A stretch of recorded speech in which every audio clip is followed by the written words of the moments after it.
Welcome to the Virtual Stab Comedy Theater. It's time for the Suzette Veneti Show. Please welcome to your screen, Suzette Veneti.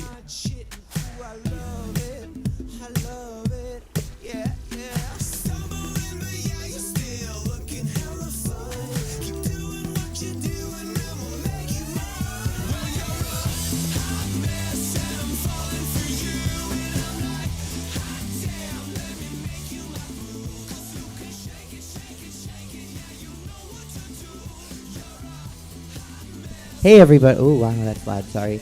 Hey everybody, watching the Suzette Veneti Show. It is 5:05 on December 6th. It's a Sunday. So if you're celebrating Hanukkah, you have 4 more days or nights. You have 4 more 24-hour periods because Jewish holidays start at sundown. So Mazel Tov, Happy Hanukkah. We got a great show ahead for you tonight. We're going to just get it going. I don't have jokes, just some news. There was the monolith that freaked everybody out. It was in Utah, and then it disappeared. And then another monolith reappeared in Romania. And a lot of Americans were like, wait, that's a real place? Okay, I'm sorry. I guess we did have one joke. It is a real place. But the first one in Utah wasn't the same one in Romania. So it's okay, guys. Calm down. A couple from Hawaii. This is just news. I don't think I have a joke. We'll see when we get to the end. A couple from Hawaii, knew they tested positive for COVID and still got on the plane. And when they got to their destination, their home state of Hawaii, they were arrested and fined a hefty fine. I do have a joke. They should have just flown Spirit. It wouldn't have mattered. Okay. Just making them up on the fly here. The Mandalorian has suffered some setbacks in their footage. First, there was Jeans Guy. And then after Jeans Guy, there was a helicopter. I don't have a joke here. But this happened on Game of Thrones in the last season. But it was when they didn't care. So I think Mandalorian still cares. They're just getting Jeans Guy.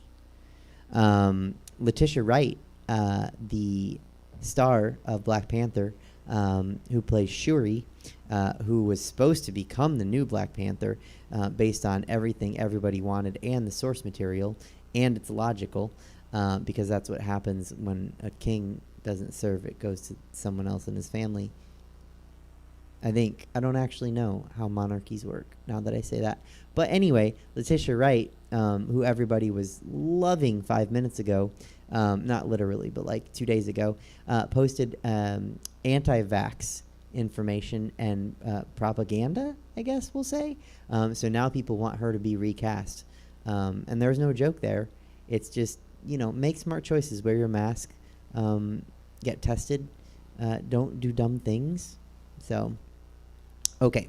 And accidents happen. So if it does, just be safe from that point on.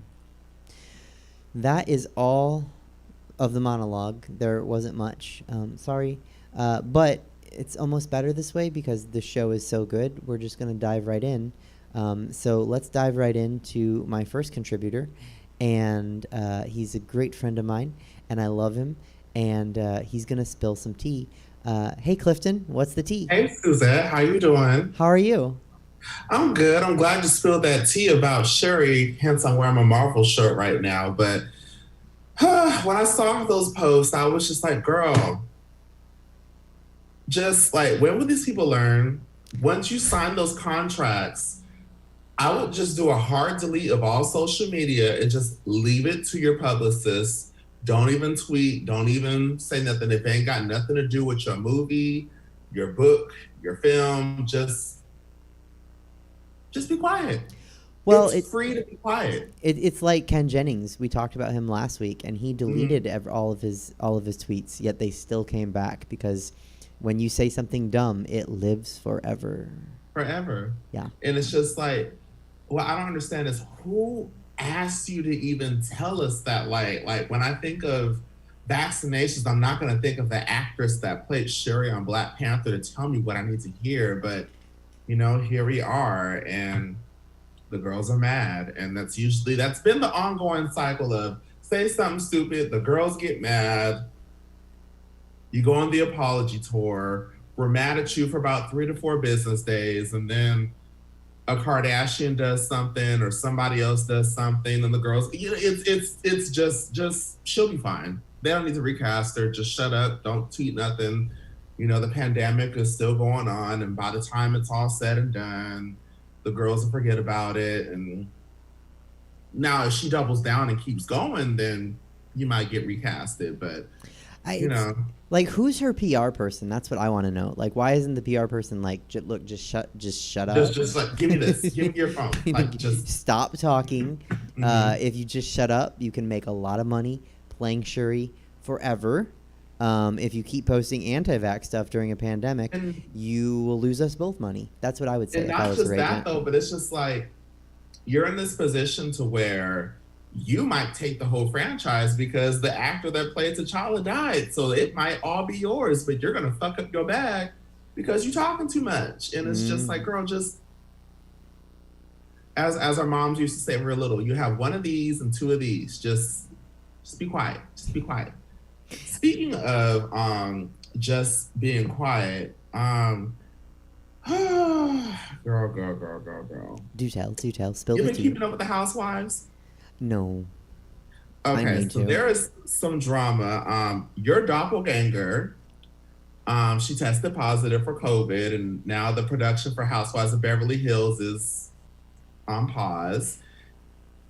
I just want I want the ego boost, and I want the audience to know. Can you say who my doppelganger is? Dorit. Yeah. Yeah. I'll take that. I'll take that every day. She tested positive, and then Kyle, and then they're also adding Paris Hilton's mom, Kathy Hilton, to the cast. They all tested positive, so production stopped. And I bet you Erica Jane's happy that production stopped because there's been some scandalous things that came up from Miss Erica.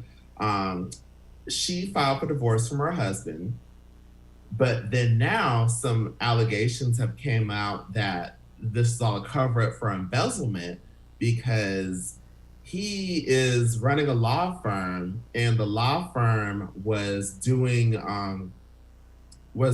some work in getting payments out to people that died in a plane crash in 2018. I'm sorry, I've been drinking my Jesus juice, so I forgot which plane crash it was, but it's neither here nor there. But anyways, so ABC News actually posted this most shady video of just a montage of Erica Jane talking about, oh, if you're not rich, I don't know what to tell you, And then they pull out all these receipts of embezzlement, and the law firm's actually not doing so hot. And it's just one of those things of like, okay, we envy these rich people, but they get to that level, half of them are really robbing from Paul to pay Peter themselves. So it's just like, long story short, just do you. Don't envy these people because they're probably doing a lot worse than you, and Miss Thing's probably going to be going to jail soon. So it's, it again, where's the PR person? Where's the common sense person to be like, hey,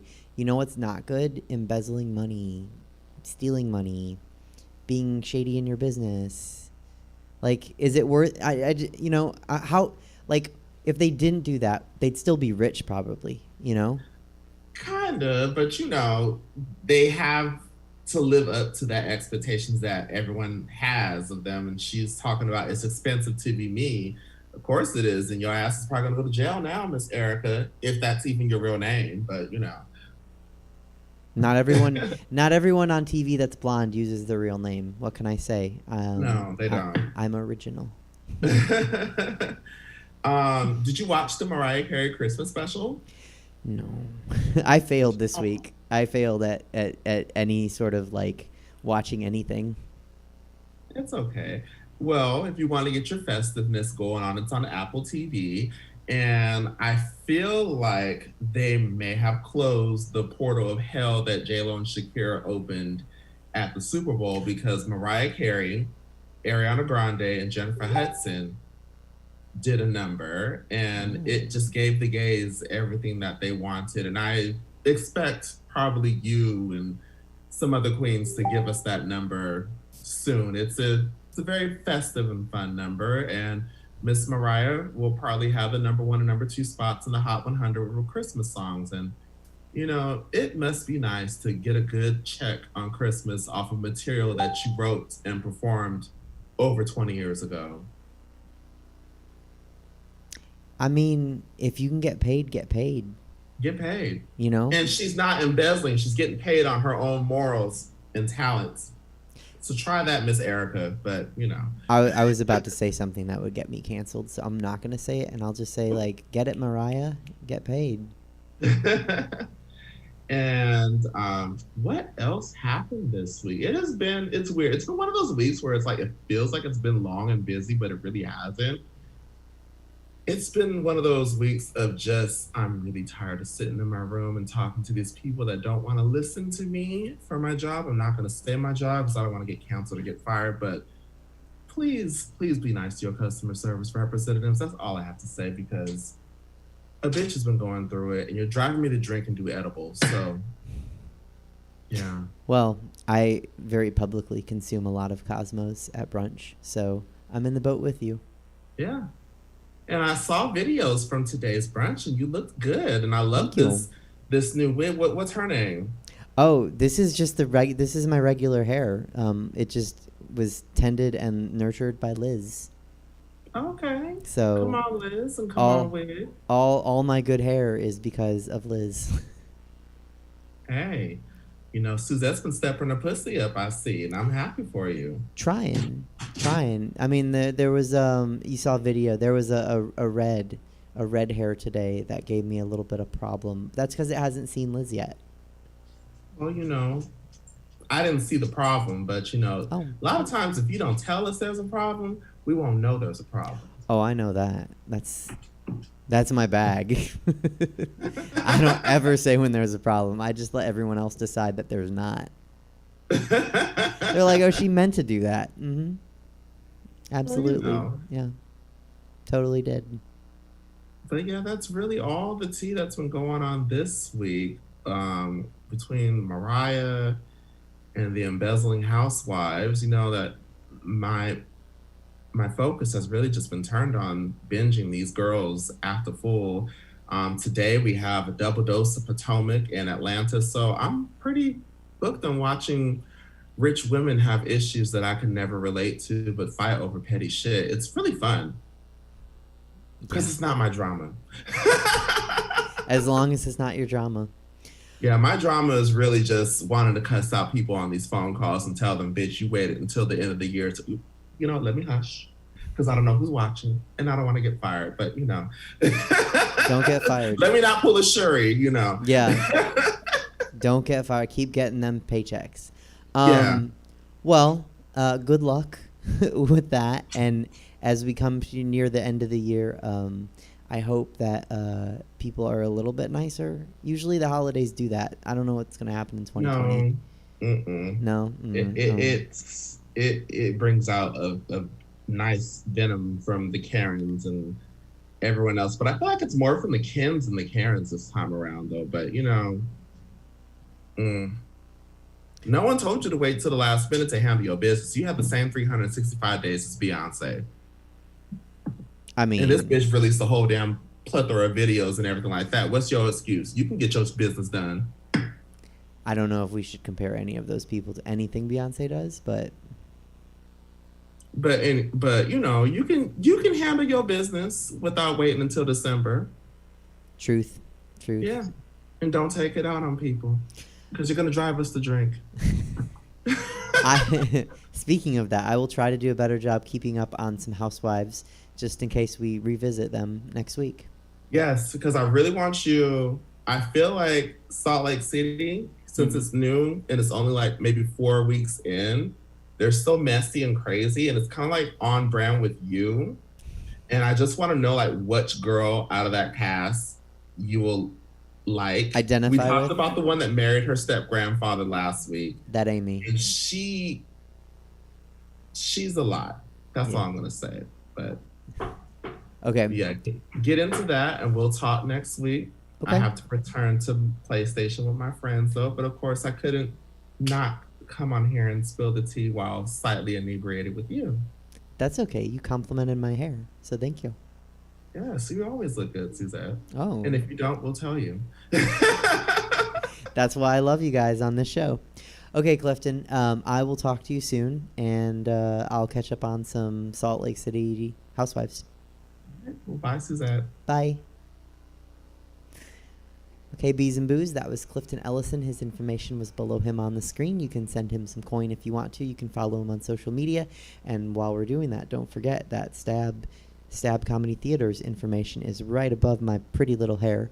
And you can send some coin to Stab Comedy Theater if you'd like to support shows like this and others that you can find on this channel, whether you're watching on Twitch or YouTube or Facebook or Stab Comedy Theater's website. It all helps. Okay, cool. And with that, we're going to go with our next contributor, Peers and Queers. Give it up for one of my favorite comics, one of my favorite people. He has a YouTube show that is an extended version of what we talk about here. And you can catch him there or here or anywhere he is. Give it up for me and Dave. Hey, what's up, Suzette? How are you? Good to see everybody. Chelsea, wonderful to see you as well. It's good. In Clifton, it's always good to hear from Clifton's point of view of things, because I'm from another camp on the whole Letitia Wright. I don't want to call it scandal, because it's I want celebrities to really say what they're thinking all the time. I'm not really one of the people where it's not like I'm whatever the cancel culture, all that kind of stuff. I get why people think that they want to do that stuff on Twitter and all that stuff, but I come from a generation where I like my celebrities the way I like my women, batshit crazy, and that's just what celebrities are basically.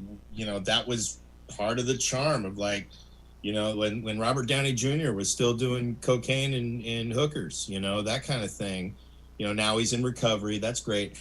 And I think one of the things that helps me today with I hear about, because actually I follow Gina Carano, who, from MMA, but most recently Mandalorian. She's a character in The Mandalorian. She's the hot buff chick or whatever. And of course I follow her on social medias and stuff because, I like her. I think she's attractive. I liked her since Deadpool. But as people who follow her found out, she too is one of these, she's a pro-Trump, Corona hoaxer, all this kind of stuff. And she gets in the hot water here and there. And everybody's, I'm like, who gives a shit? So what? If a celebrity if you think you like somebody, it's one of these things with, I think part of what helps me is I'm in 12-step recovery. I've been in recovery for, a while. Anybody By the way, you can't I don't know why Clifton or you or anybody's canceled or fear of any cancellation on it. When a tree falls in a forest and no one's around to hear it, you're not going to get canceled.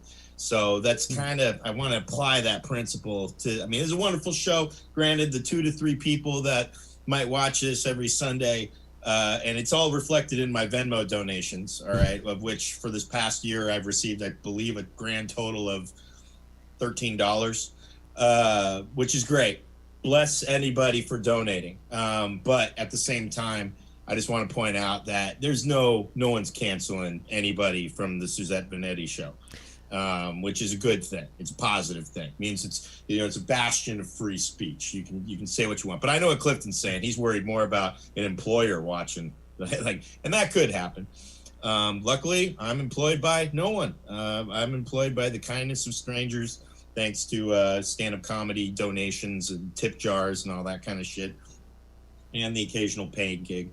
But I think what helps me also keep in mind that, you know, to kind of be cool with different people is the fact that I'm in 12-step recovery. I go to meetings, and these meetings, I love these people that are trying to stay clean and sober in them, and they are filled with insane motherfuckers with all of these fucking belief systems and worse. Right now, one of the guys I have to sit there and listen to and love at the same time, he chronically relapses, and after this last one, and everybody always saves his ass every time. And he has the nerve to tell a room full of people who save his ass after every one of these relapses that he doesn't feel like he has to thank anything about the program or anything else like that. He just has to thank God. And he doesn't, he works the program his own way. He doesn't do 12 steps, and he doesn't need a sponsor because he has a spirit guide sponsor. He's sponsored by a ghost, according to what he said recently. And so I'm looking forward to the next relapse when I'm sure it's going to be blamed on whatever Casper, the friendly sponsor that he's got. But that's the kind of shit that I get to hear. I get to hear that. I get to hear the QAnon shit from these guys.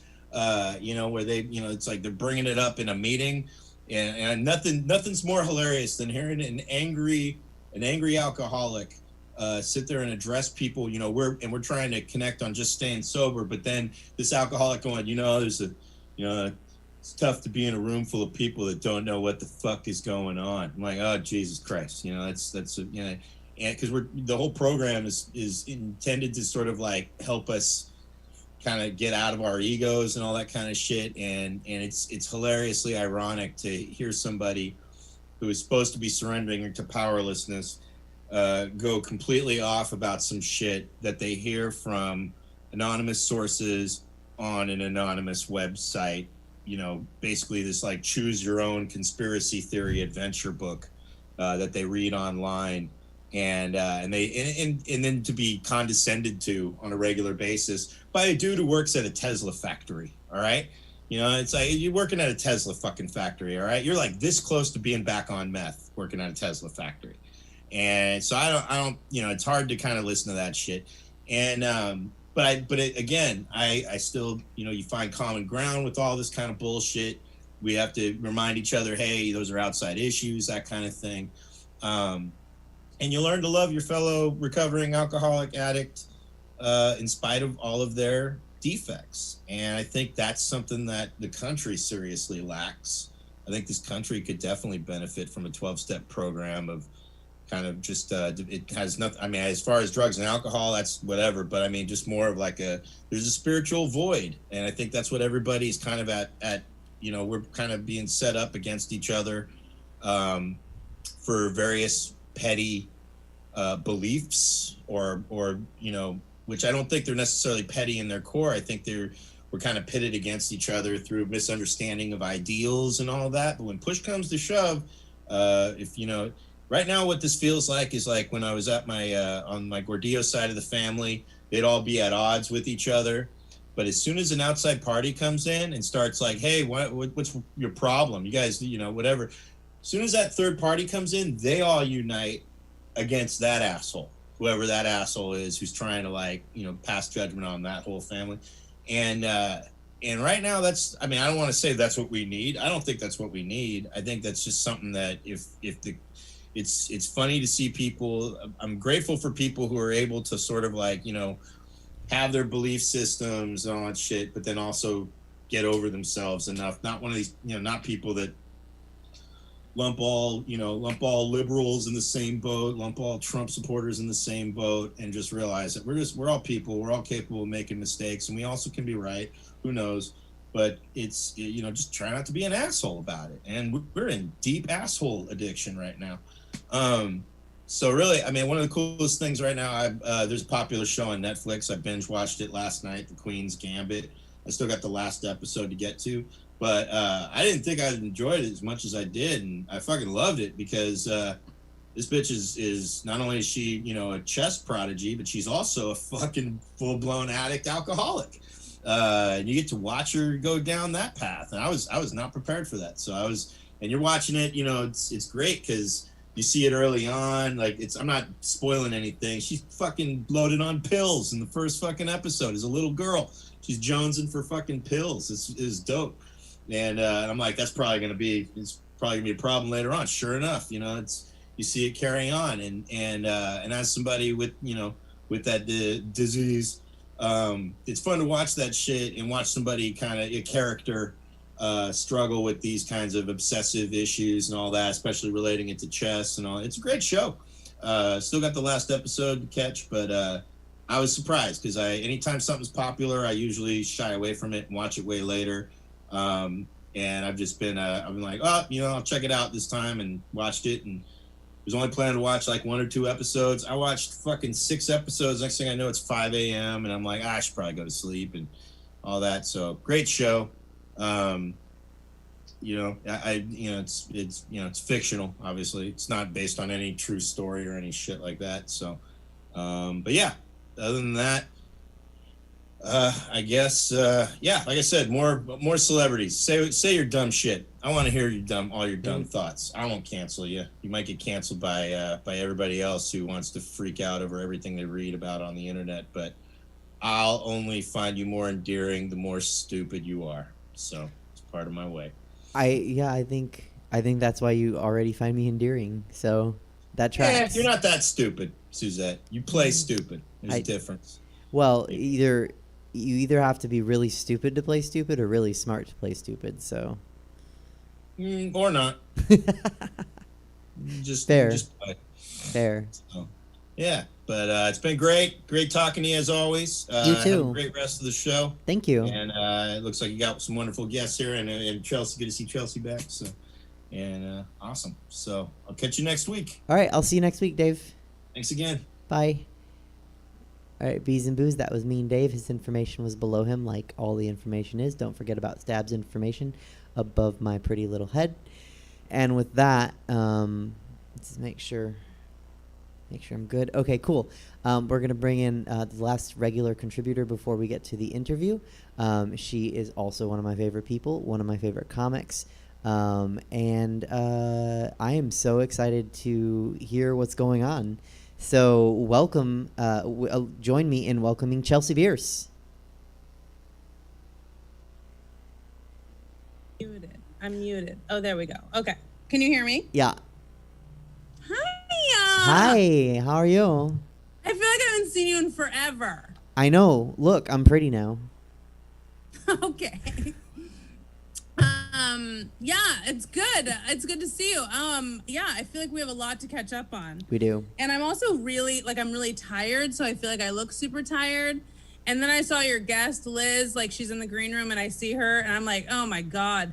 Like, I mean, she's a way better woman than I am. Like, I mean, you know what I mean? Like, there's so many drag queens in my life and I look at them and I'm like, God, can you teach me how to be a fucking girl? Like, I feel like I'm failing at being an actual biological female right now. But, yeah. So how are you? Good? How was brunch? No, brunch is great. I was just going to say that I also feel, like 8 different kinds of shabby when I stand next to Liz. So that's relatable.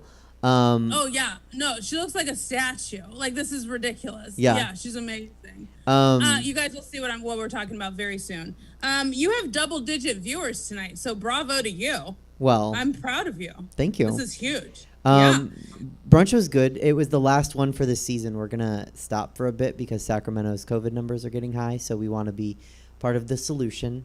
And you know, even though we're being safe and no one's got it from us, we're just gonna take a couple weeks off. Yeah, totally. I think that's good for everyone. Like, have a recharge, and I get it. Like, it's, you know, it's like, oh, it's canceled and da-da-da. No, like, use it as a time to, like, recharge, get some new numbers down, buy some outfits. Like, let's come back when you guys reopen with, like, gusto and just, like, a whole reset button. So that's kind of how I've been living. I feel like the next tattoo I get is probably going to be like a button that says reset. Like, I think that's what it is. I think that's where I'm at in life.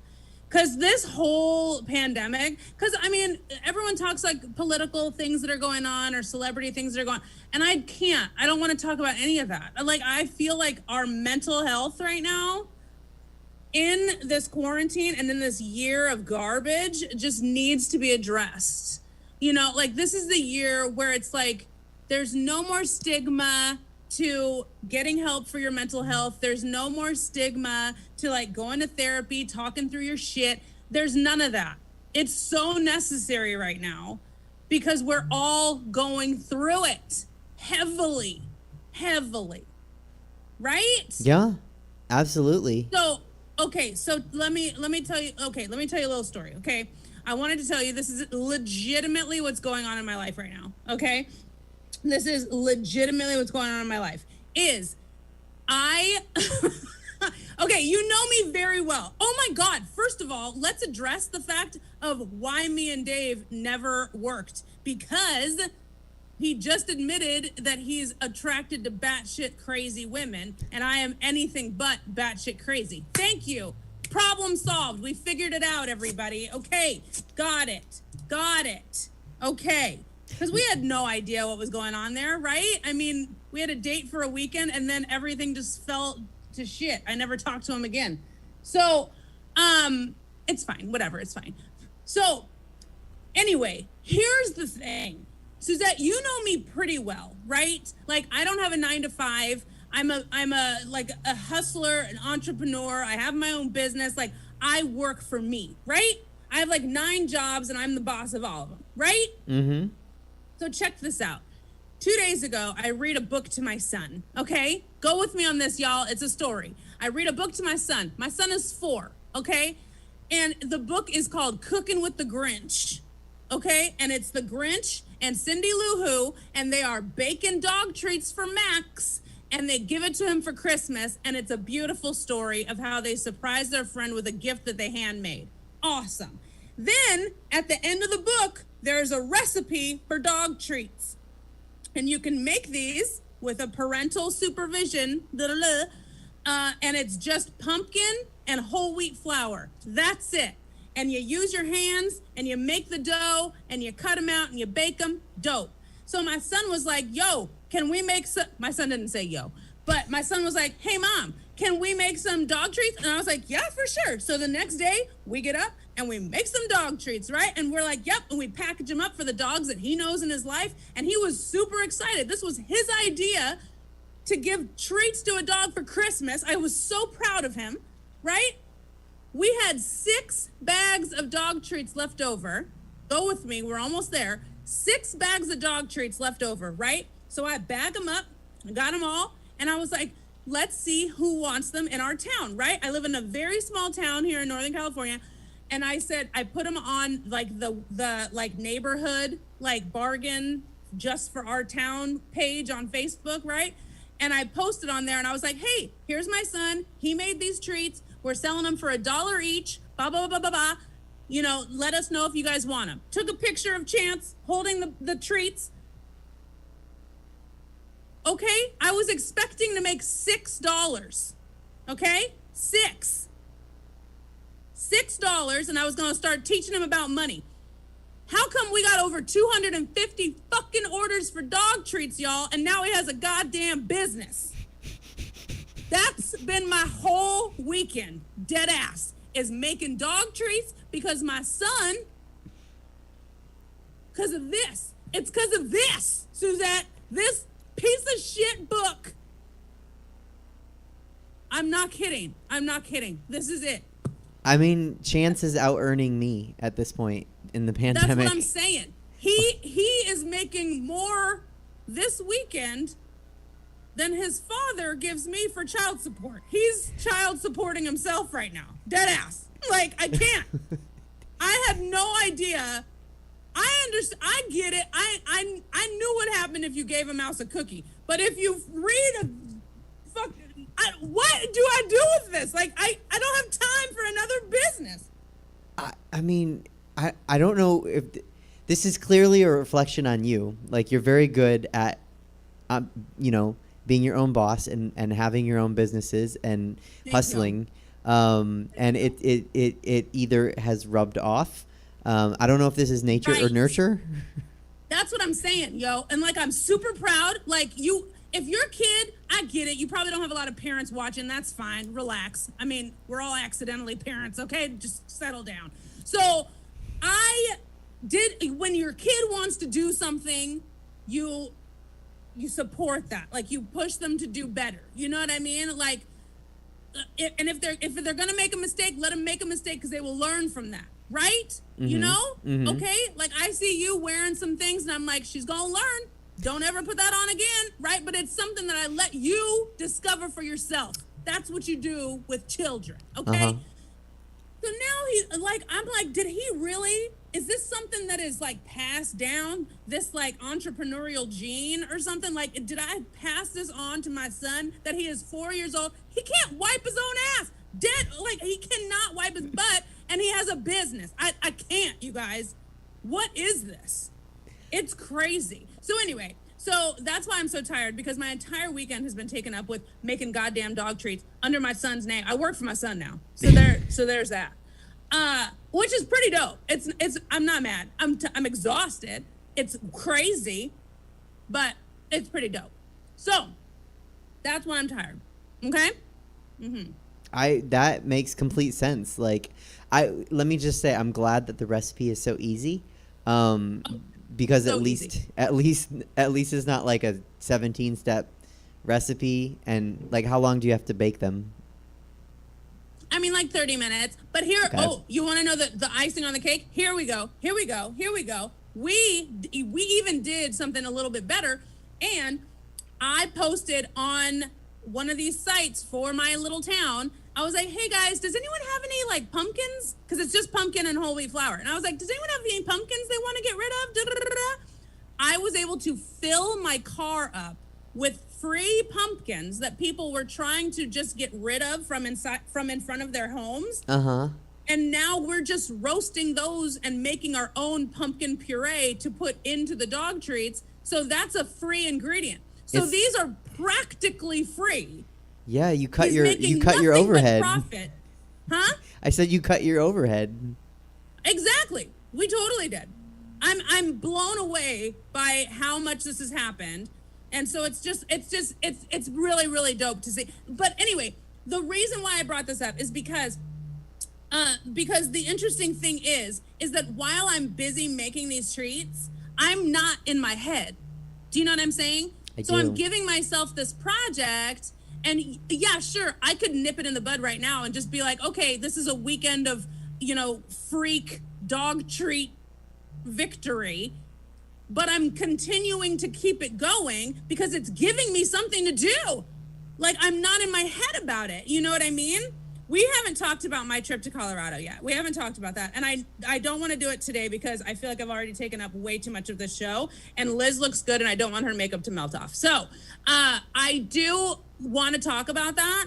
But the thing is that me having a project, always keeping myself busy, because I'm one of those people who has to have way too much on their plate or it's not enough, right? Mm-hmm. And I get into my head and I start getting that doubt shit going on in my head, and then I'm like, I'm not enough, I'm not doing enough, I'm not enough to everybody, I need to do more, I'm failing.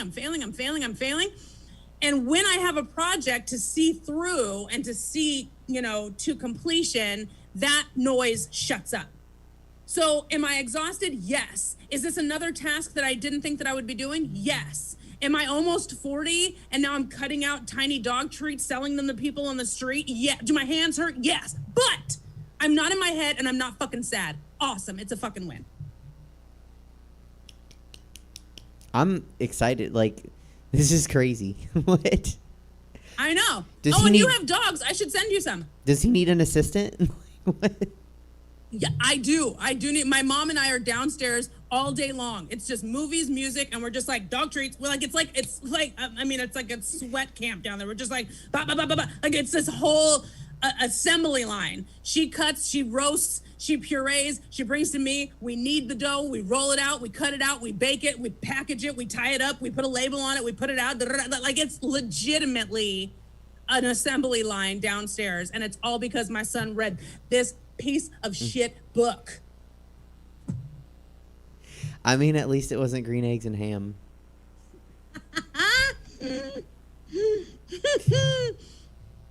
So that's me. We do need to talk about Colorado just because there are some things in there that I think would be really, really good topics to talk about relationships with. So maybe that could be a segment where we get Heather back and maybe we can do like a relationship segment with her because there's some really, really good topics that will come from that. You know what I mean? Okay, maybe a little bit longer than a segment. Maybe we'll figure it out. We'll talk, the three of us. We'll figure it out for sure. I did want to say, really quick, I want to plug your show.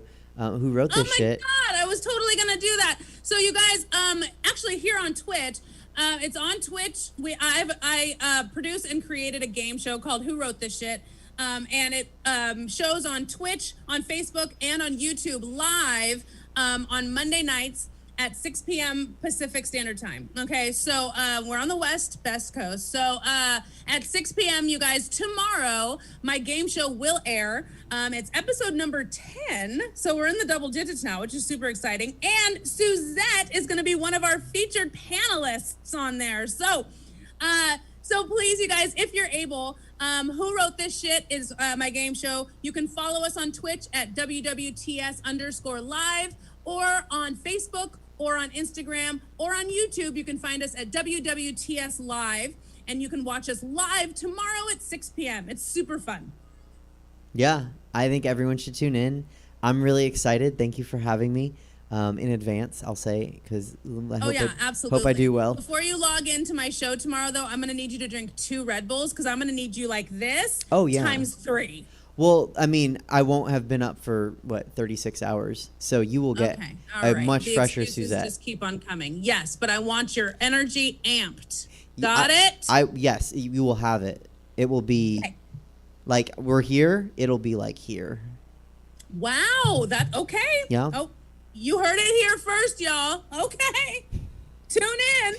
I will have the energy of a dog that's had a good dog treat from your son's unnamed company. Oh, the callback, the beautiful callback. Oh, I love that.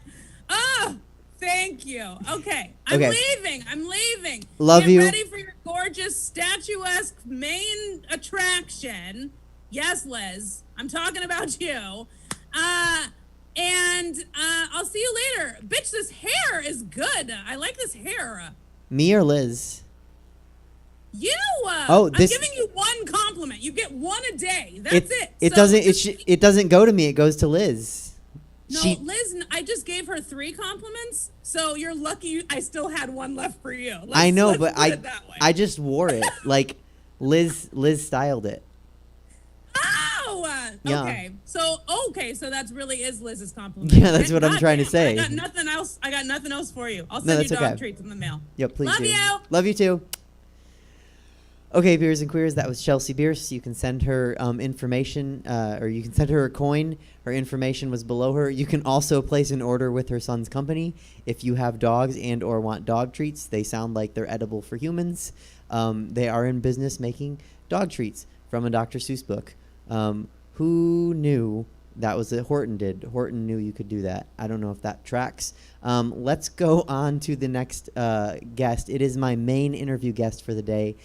She's been getting compliments, and you guys haven't gotten to see her yet, I don't think, right? You haven't flashed her. Okay, cool. So get ready. Let me bring this up. She is an amazing drag queen. She's a fantastic person. If you live in the Central Valley, you might have caught her. She also performs in the Bay and in Sacramento. If you haven't caught her, make sure when all this is over, you do in person and live, because she is so funny, so talented, so amazing. Give it up for Liz. Hello. How are you? I'm good. How are you? I'm all right. Thank you. Thank you for coming on tonight. Thank you for having me. I know we've talked about this before, but I'm like so honored that you asked me to be on here. Oh, absolutely. I love working with you. And I'll give some behind the scenes for the viewers. I didn't know, like, I knew you were an amazing performer. I didn't know how funny you were. And then I saw you did my show, my evening show, and I was blown away. And I just adore you. Like, I'm getting to know you from that point on. Like, I think you're really great. And I think, hopefully you get some new fans tonight. It sounds like we have double-digit viewers, so I'm thinking maybe you brought all the fans. But if anyone out there hasn't seen you yet, hopefully they do now. So Right. You know what? It was actually the 1 year like anniversary of when I did your show like a couple days ago. I feel like it like just happened. And I had so much fun in that show. Like, I would do it every month if I could. I tried to get into a club recently that's open.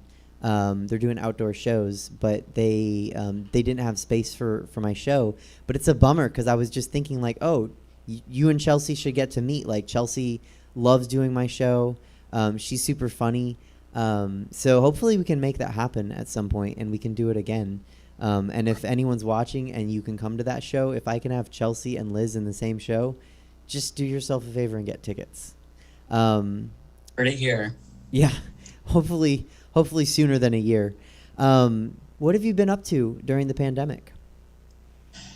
Well, as many of you know or may not know, I actually haven't been doing drag. I went from performing almost every week, like 3-4 times a week, to just absolutely nothing. And it's not obviously a pandemic, but I feel like I really just wanted to focus on myself and just focus on my work. And also, like, I also style hair for other girls as well as make outfits. And I was just really backed up right at the beginning of quarantine. So I was like, you know what, let me just take this break right here, get caught up, and then focus on myself. So here we are. Do you feel like you're caught up?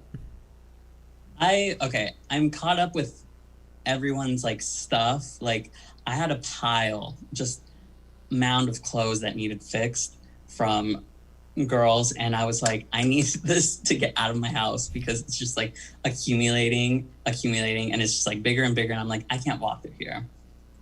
So now I can, but now it's just a matter of like actually me focusing on myself, I guess. I made this outfit, but other than that, I think I've made like maybe 2 things since quarantine. And I really told myself, I was like, I'm going to make something new every week. And I just got really lazy. That's okay. Like, there were a lot of people that when this started and they were like, you need to pick up a new skill and you need to learn a language and like but like sometimes you just need to relax and like self-care and not put pressure on yourself. But I do want to take this opportunity to say that you do make your own outfits. You style not just your hair, but hair for other girls, me included now. What's that? This hair looks stunning on you. Like, thank you. It looks so good. Thank you. I wore it at brunch today. I wore a couple different hair, and everyone was like, "Whoa, is that new?" And I was like, "No, it just is, it's just been to Liz, and it's come back." So, Right. You just got revived, a little freshened up. Yeah, I mean, at this point now, I need to get like, I think when I come out in some hair that you haven't touched, people are like, "Oh." Like, I've set this bar the last couple of weeks, and I'm like, I don't know what to tell you. Like, she's very busy. Like, I'm trying. She has other people that she has to take care of. We're doing our best to make me look good. Look good. That's all I want.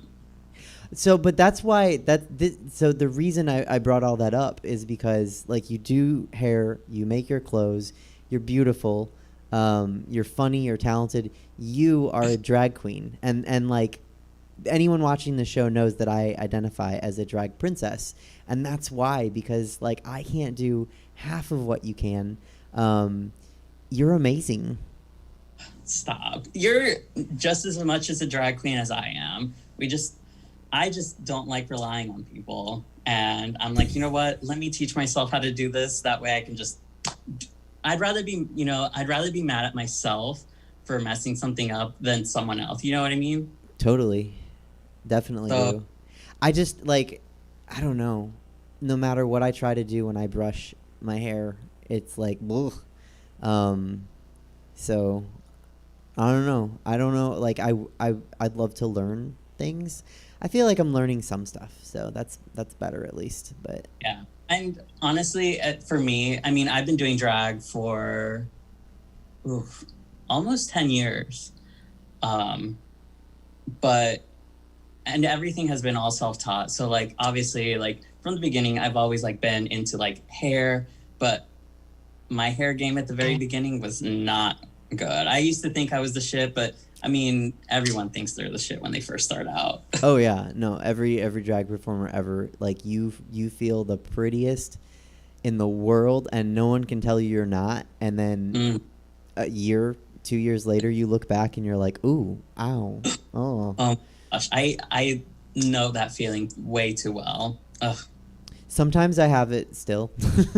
Sometimes, like, I'll be like, oh my gosh, and then like I'll see Becca's videos and I'm like, no.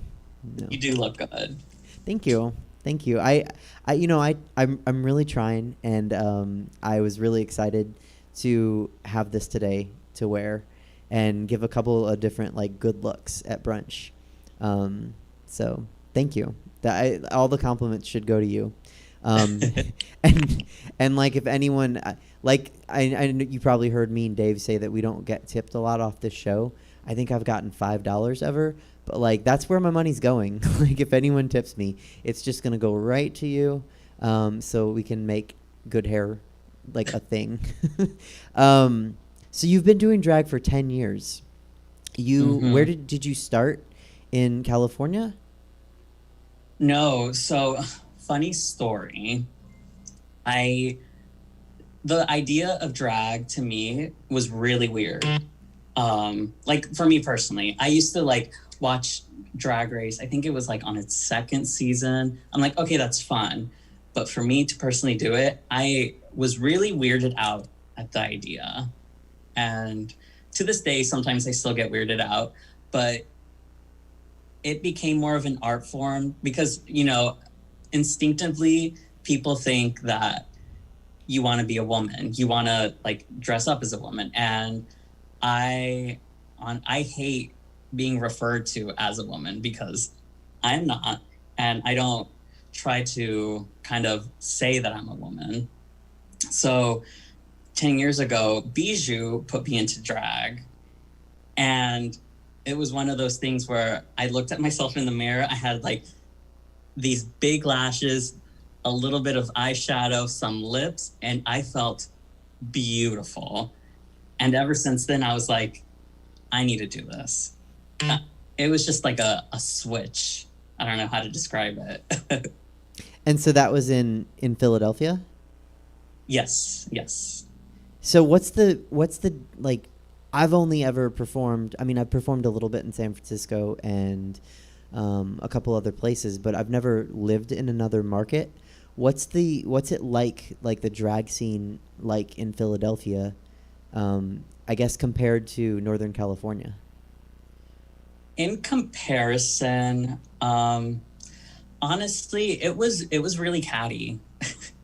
And I mean, obviously with drag queens, but there was just a lot of cattiness between girls. And I feel like the alternative drag scene kind of started taking over. And that's kind of where I gravitated towards, because they weren't really the catty ones. They were out here producing all these like amazing shows with like art, like just like filthy stuff. And I'm like, I want to see stuff that's going to just engage me, you know? Like I can see a drag queen perform whatever song anywhere, you know? Mm-hmm. But if you do something that engages me, I'm like, I want to be there.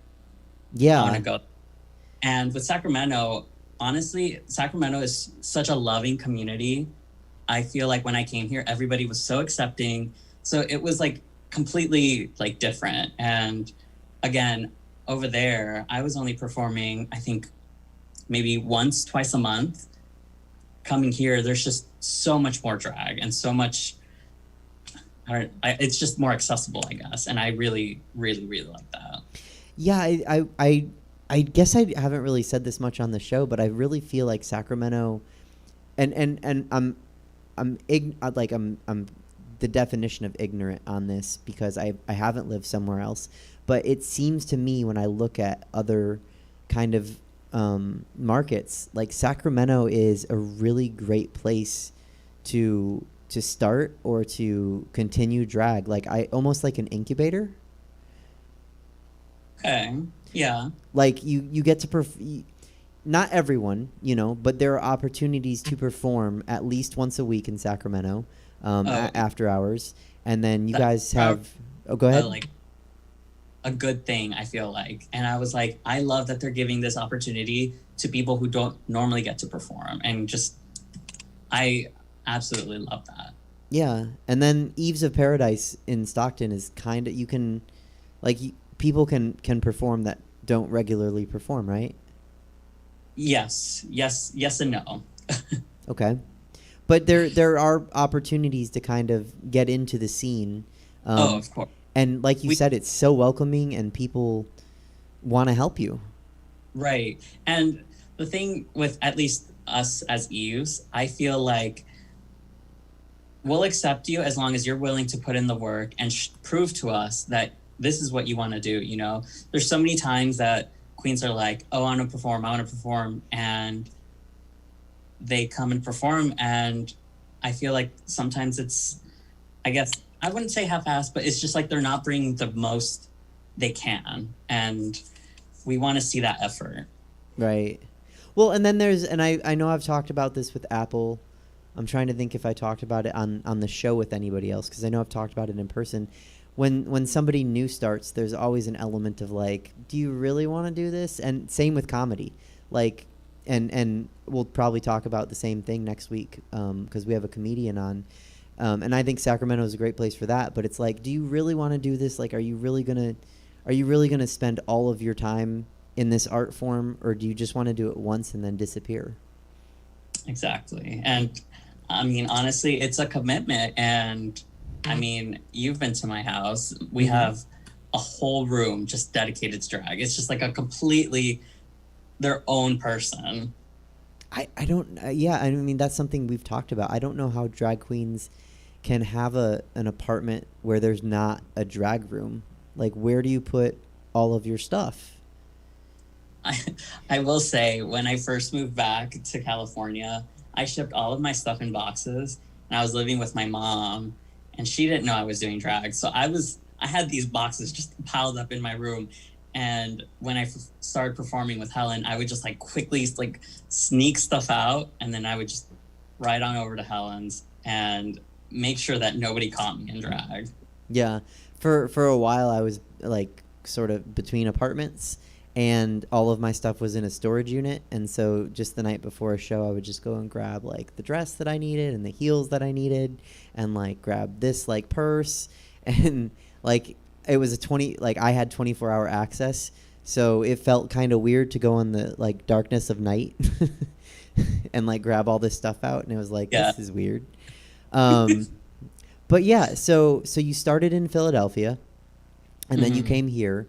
Are you glad that you kind of got the both worlds, or I don't know? Do you feel like you didn't need both experiences?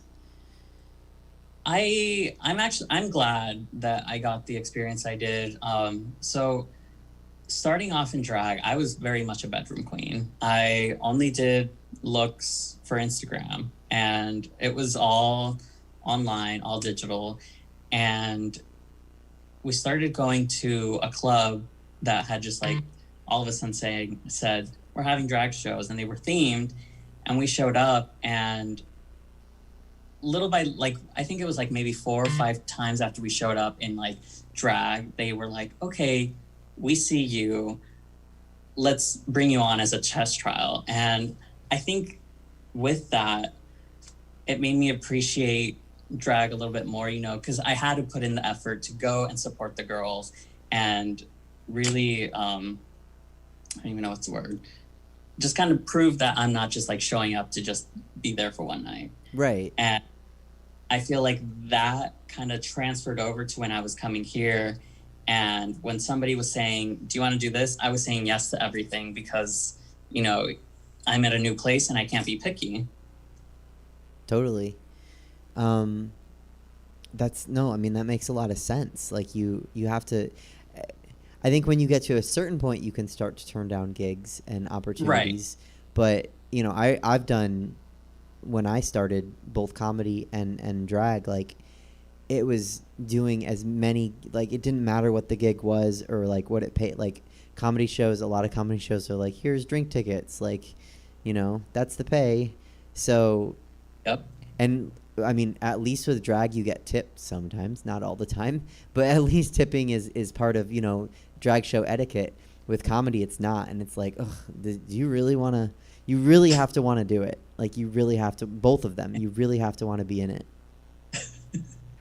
Otherwise, like you'll quit after a week and then people will be like, oh yeah, that's another person that quit.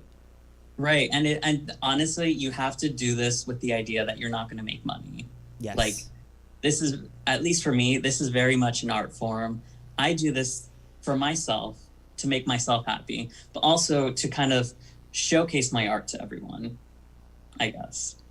I don't know. If I make $1, if I make $100, I'm happy as long as somebody's appreciating what I'm putting out, Right.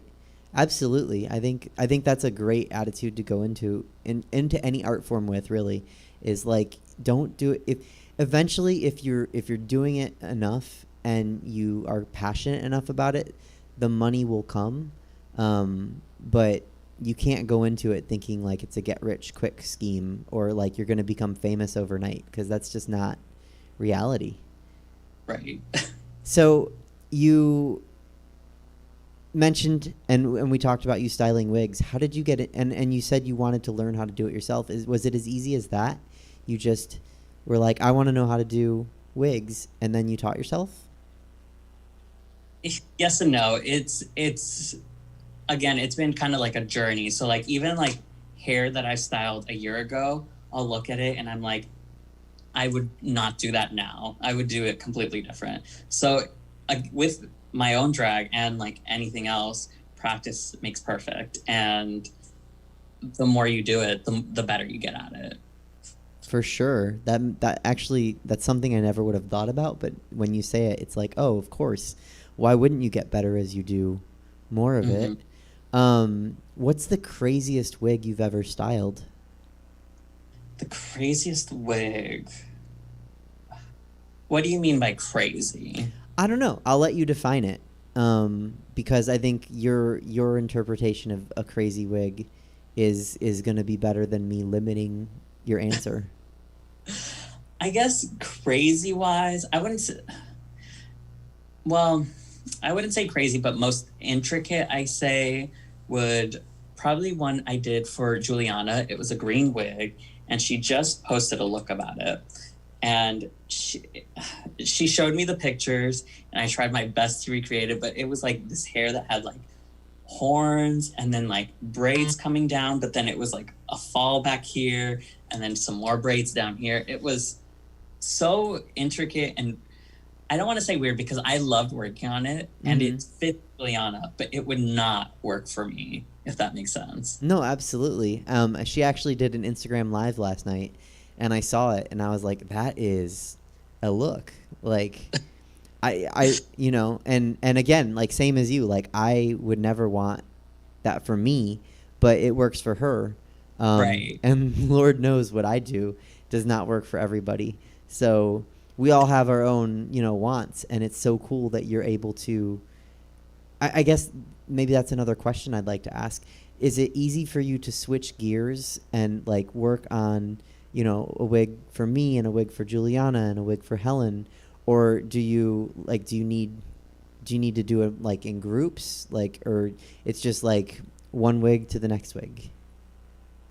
It honestly depends on how I'm feeling. For instance, like your wigs, you and Helen both are very, I don't want to say like, I guess natural hair girls. Mm-hmm. Like the hair is more natural looking to a drag queen as opposed to like something like Juliana. Mm-hmm. So I like doing just like your hair because it's so quick and easy for me. Like I can just bust it out, bam, bam, bam. But I do enjoy doing stuff like Juliana, what she gives me, because it's different and intricate. And I'm like, let me see how I can figure out how to make this work. And I'll like look at videos and like look at pictures, and I'll like see as many references as I can to like try my best to kind of figure it out. And I'm working on a wig for Bijou right now, and she's making me do this like beehive, and it's been like sitting like for the past like week or so, just like half undone, because like I'll do just a little bit and I'm like, I can't work on this right now, like I need a break. Even though I just like put one pin in. It just like depends. I don't know. I mean, that's, if you think about it like as an art form, which it totally is, that makes a lot of sense, because you can't force, you know, art. You like, you will be and I don't mean you personally, but like general, you'll be inspired to create. And some days you go to the you know, the easel or the wig, or, you know, you sit down to write jokes, and like it just isn't there. And there's really, you know, some people say to force it, but also like you can just do one pin and come back the next day and try another pin. And literally that's exactly how it's been, but it's almost done. I'm like looking at it right now, but if it was done, I'd show it off. But I have to say, when you said you like doing my hair, I'm not getting any comments, because I don't like, they go through Jesse, who runs the tech side of the show.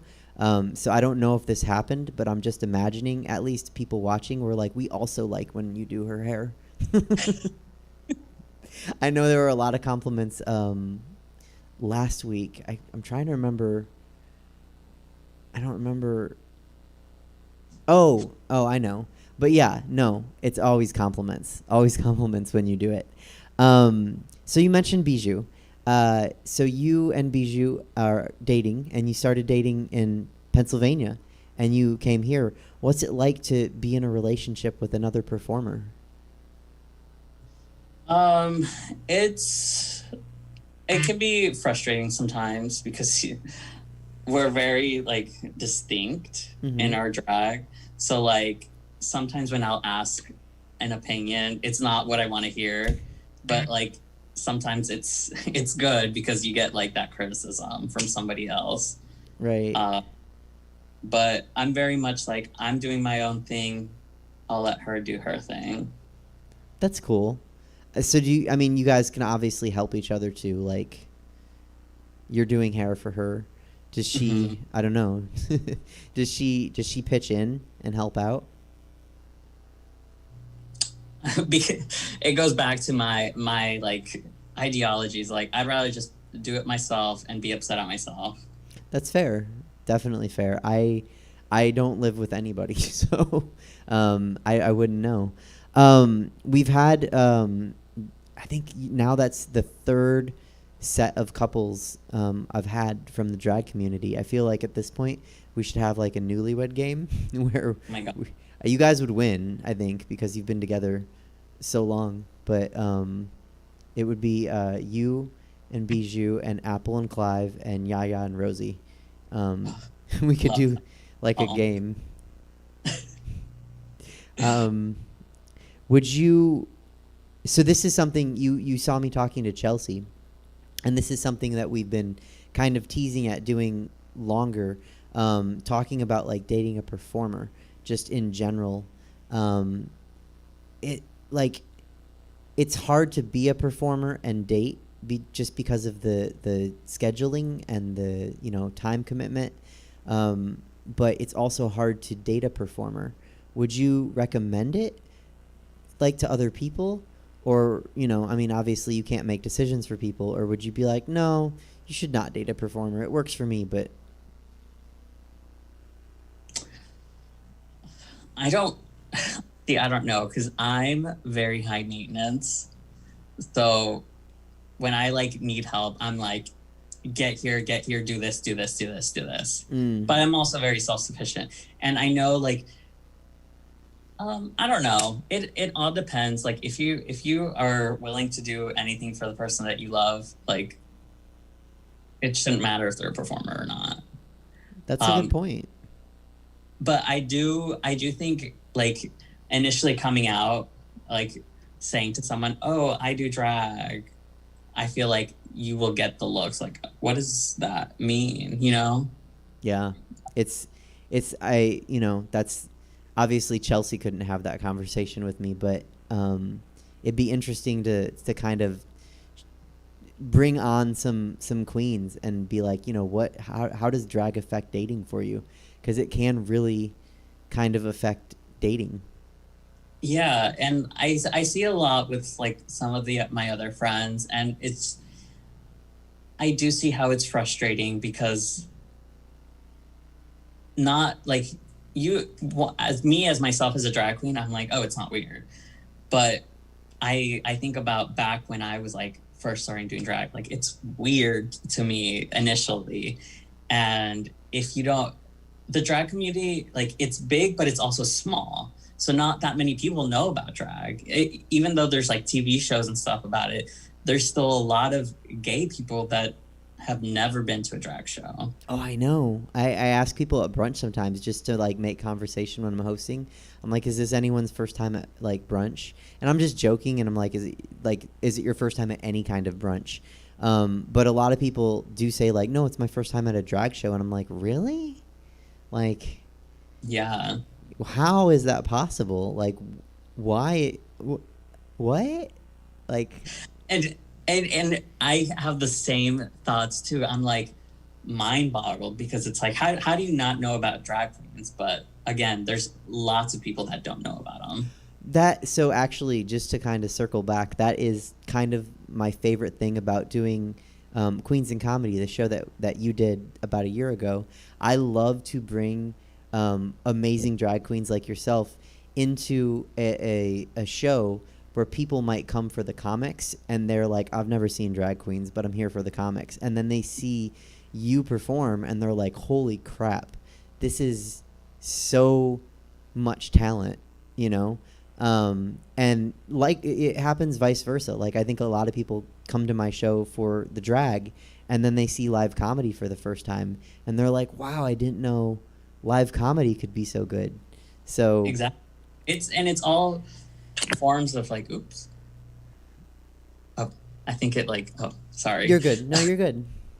I think everything's all a form of entertainment, and if you consider it as that, then the whole stigma, you wanting to be a woman, is just kind of not so much, it's entertainment. You're there to put on a show, to make people laugh, to make people feel something. Yeah. It's definitely to make them feel whatever it is, I think maybe that's where it comes in. When we were talking about, I think you used the phrase, you have to put your all into it. And I think that's what it is. Make the audience, even if you're just making them smile, and laugh with you, you're still making them feel, just don't leave them sitting there wishing, the next performer would come up or something like that. Right. Yeah. I think if anyone's watching, that's a tip that I've had to learn. Like, make sure to give them something, and just not, want them looking at their watch.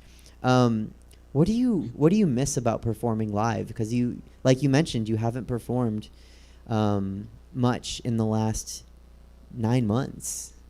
Yeah. No, the first time I performed was 2 weeks ago at brunch. Mm-hmm. What I miss performing is honestly just like the interactions I would have with people, like just like looking at them in the eye and just like lip syncing and like having that little like connection. Like I just loved it. Mm-hmm. I actually miss like being able to interact with people. Like we still have brunch, of course, like you mentioned, and we talk about on the show. But like I miss being able to like interact with people and like touch their shoulder or like smack it. Like if I'm singing a song where like it's about a jilted lover, like smack a guy's shoulder and be like, ugh, I miss Right. that.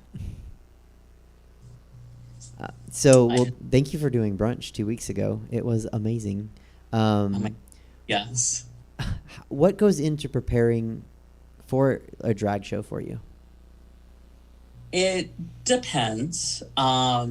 So from when I was doing like the regular like Thursday night like Eves of Paradise show, usually like the Eves of Paradise show was like my test run. If I wanted to do something like bigger in Sacramento, that was like my test run, or like just something that I've been wanting to do for a while, and I know it might not be so well in Sacramento, but I just want to do it here because they know me and whatever I do they'll love, hopefully. So usually like I'll use that as like my training or like practice. But it depends on what I'm doing for the number. For instance, like my number that I did for the brunch with the fruit headpiece, I have lots of numbers that it's just like been in the works, and it's just a matter of me like grabbing it and being like, okay, I'm actually gonna do this now, and just like putting it into fruition. So I started working on that, I think maybe 2 weeks before, because I'm like, you know what, let me pace myself, because normally I just leave things for the last minute. Gonna give myself 2 weeks so that it's like fine and perfect, so that way when I'm going to the show I'm not like doing things last minute. But sometimes I'm just procrastinate. It happens, but I think you brought up an interesting point, like, and that's, I always compare drag and comedy because I'm in both worlds. That's something we have in comedy, where you can like go to different open mics and test a joke, and sometimes you can test a joke multiple times in the same night at different shows. But with drag, it's a lot harder because you're like, I want to do this number. Where can I try it before I actually do it for like audience consumption?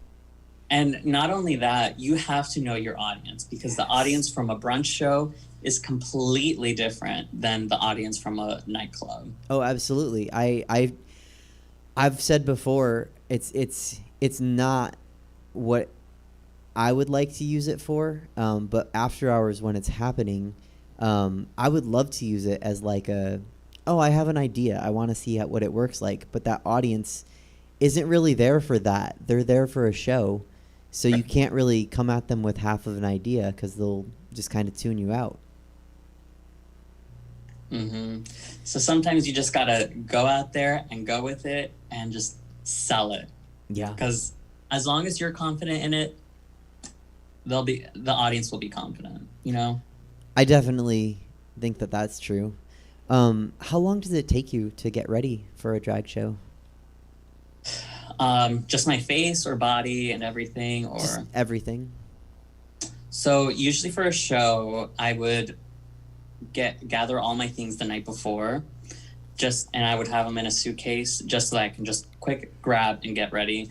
Because I personally don't. Well, it depends. If I'm driving somewhere far, I don't like being in drag. I like getting ready there and done.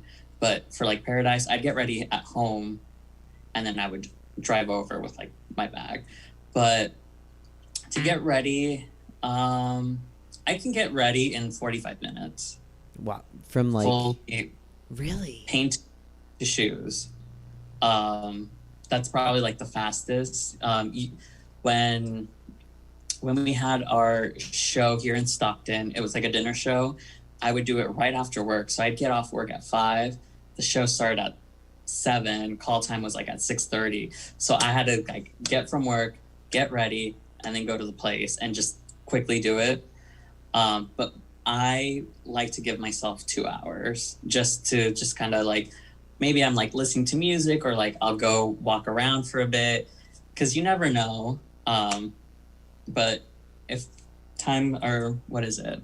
What's that saying? Crunch time of, I don't know what I'm saying, but That's okay. I think maybe like when it comes down to it, like you have to, like you can do it in 45 minutes if you need to, but Exactly. you'd rather take your time. I think that's kind of everyone that I've interviewed that does drag is like, well, I could do it faster, but like I really like to just like not be rushed.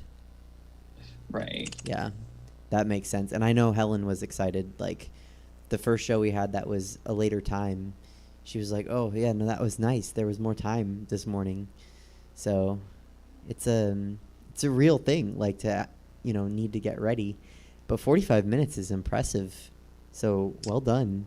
It doesn't look pretty, but I don't know. I don't know if I believe you. I've seen, I haven't seen you I didn't see you when you started, but every time I see you now, you're pretty. So if I had to see anyone in 45 minutes, I'd bet on you being pretty still.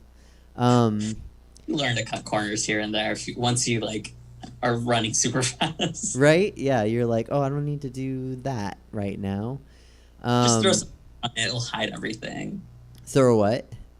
Throw some glitter on it, it'll hide everything. Yeah, or just like a big blonde wig that covers your face, and then you're fine. What's the longest you've ever been in drag in one day? Oof. This was, I think, 2 years ago, maybe. I did a gig in San Francisco. So, and it was with Helen. So it was a brunch show. We got up at 6 to get into drag and be there, I think by like 10:30. We barely make it.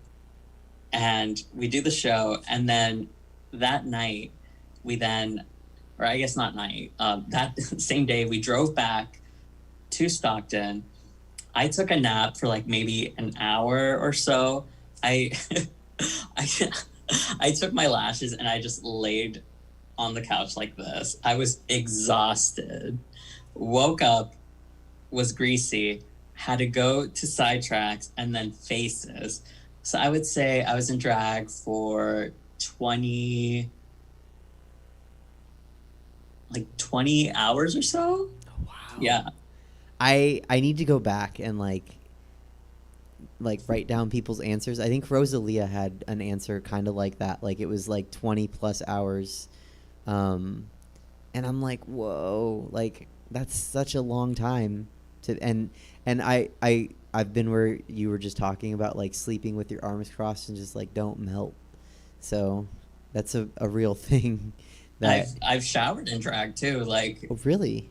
Where it's definitely been like when DragCon was happening, I would just like feel really sweaty throughout the day, and I'm like, you know what? I need to shower, and I just like put all of my body in the water except my face. And it worked? I'm here to tell you it works. Okay. That is no one that I've talked to has showered in drag, so that is a first for me to hear that's even possible. But it makes sense because like sometimes just a shower is so recharging. Honestly, your feet, you're just like your whole body just like decompresses. It's great. I need to figure out how to shower in the half an hour I have between brunch ending and this show starting.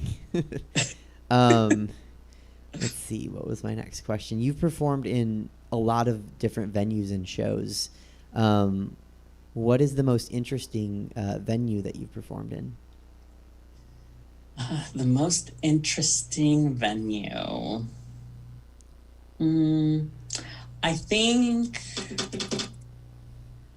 I wouldn't say like interesting, but I think my favorite was when I went to Little Rock, Arkansas.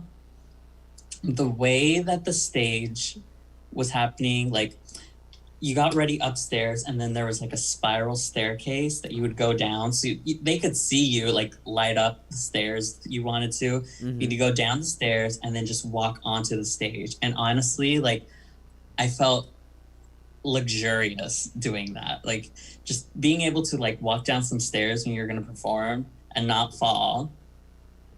Amazing. I think my favorite places to perform are probably like brunch shows or like dinner shows, because there's shows where people are watching you like intently as opposed to like a club. So if I'm really wanting to do like a musical number or something that like requires you to be funny, Mm-hmm. that's where I get to use it and like be able to get the most laughs, if that makes sense. Absolutely. No, definitely. And same thing with like the contact with people. Like I just love being able to like see and look at people's reactions. I think my least favorite place to perform is just on a stage away from everyone. Yeah. It's a difficult, it's a trick, especially with drag, to be able to do that, to perform on a stage away from people and still engage the audience, because drag is such an audience friendly, it's like engagement when you perform. Yeah. So go ahead. I look up to any queen that can just perform on a stage far away. I can do it, but I would rather just be closer with everyone. Oh, we've talked about it on the show a lot, because when Brunch moved inside, like that was new for me to be on stage and everyone's watching you and you can't get off stage.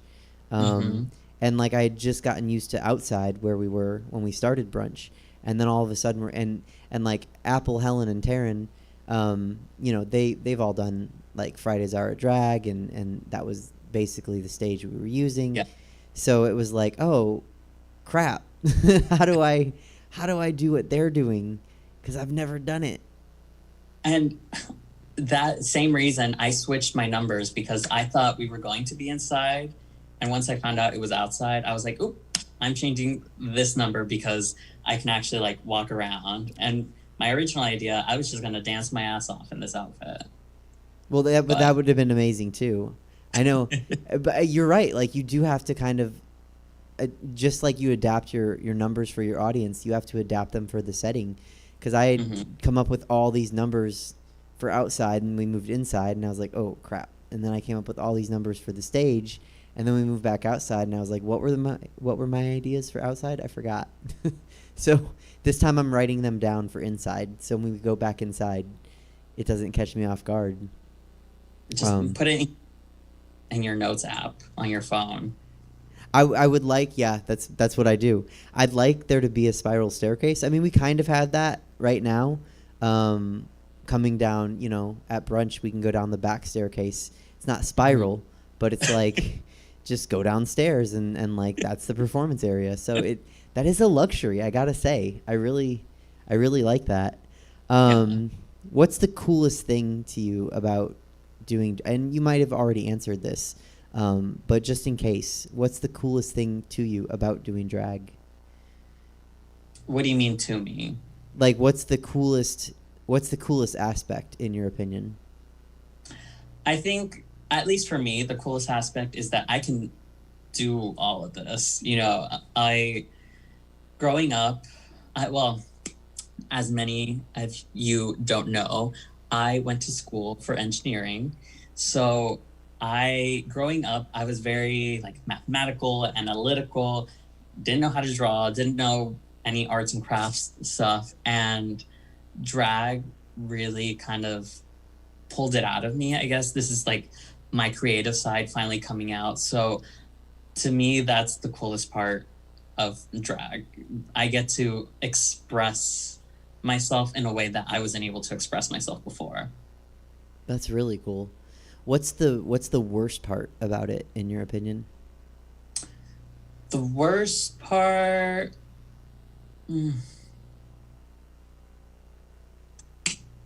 there's a lot of worse parts. Like when your tights hurt. Okay.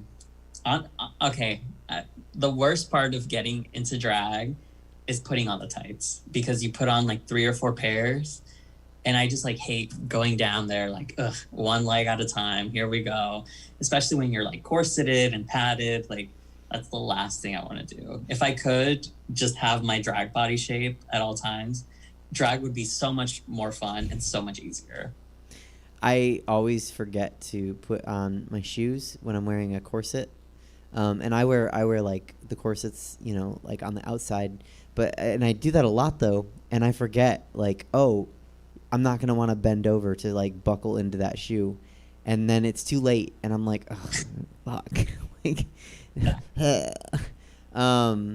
yeah, no, that's a good answer. I know, somebody's answer, I think maybe Rosie's, was like cleaning up afterward is the worst part.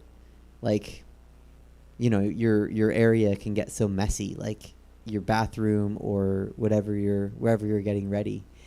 And I was like, that's a good answer too. That is a bad part. I don't. There's. Well, I was just gonna say, for me, I'm such a clean person. Mm-hmm. When I'm like doing my makeup, I start putting things away where everything goes, because I'm so like anal about it. But drag does get messy very quickly. Absolutely. What's the craziest performance you've ever given? Craziest performance? I wouldn't say crazy, but my pig number. I don't know if you've seen that one. Mm-hmm. Probably one of my favorite numbers to do. Putting a prosthetic on is always fun. Crawling around the floor. I also like doing. I have a Who Knows prosthetic, so whenever I get to use that, I am a happy camper. And what was it that you have? A Who Knows prosthetic. Oh, like from Dr. Seuss. Mm-hmm. Oh, see, it's a good thing Chelsea didn't know. She might have been mad at you for that book. Like, I feel like you guys have to meet at this point, because she seems like my kind of girl. She's amazing. And she's been going to drag shows for like, I'd have to ask her to make sure, 15, 20 years. And she's come to brunch, and she loves like being around, whether it's like Queens in Comedy or just coming to brunch to hang out. It's so much fun. So we'll have to make that happen. Let me see, where were we? We're kind of jumping around. So you mentioned you're an engineer by training. So yes. What is a civil engineer?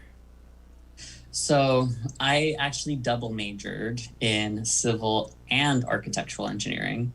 They're very similar. That's why I kind of did both at the same time. But basically, if I wanted to, I could go into groundwater treatment, bridge building, aircraft like driveways, any kind of driveways, trains, buildings, bridges. I specifically focused on structural engineering. So buildings and bridges are like what I'm attracted to. Is there anything that you take away from drag and can apply it to being a civil engineer since you've started? No, but I could say the reverse. Okay. So basically what my job is at the moment, well, we do plans and drawings for like buildings, whether it be new houses, or remodels and stuff. And with anything, people make mistakes. So when we send out plans to get permitted, the contractor will sometimes call us up and be like, hey, we actually didn't pour the footing where it needed to be. What do we do now?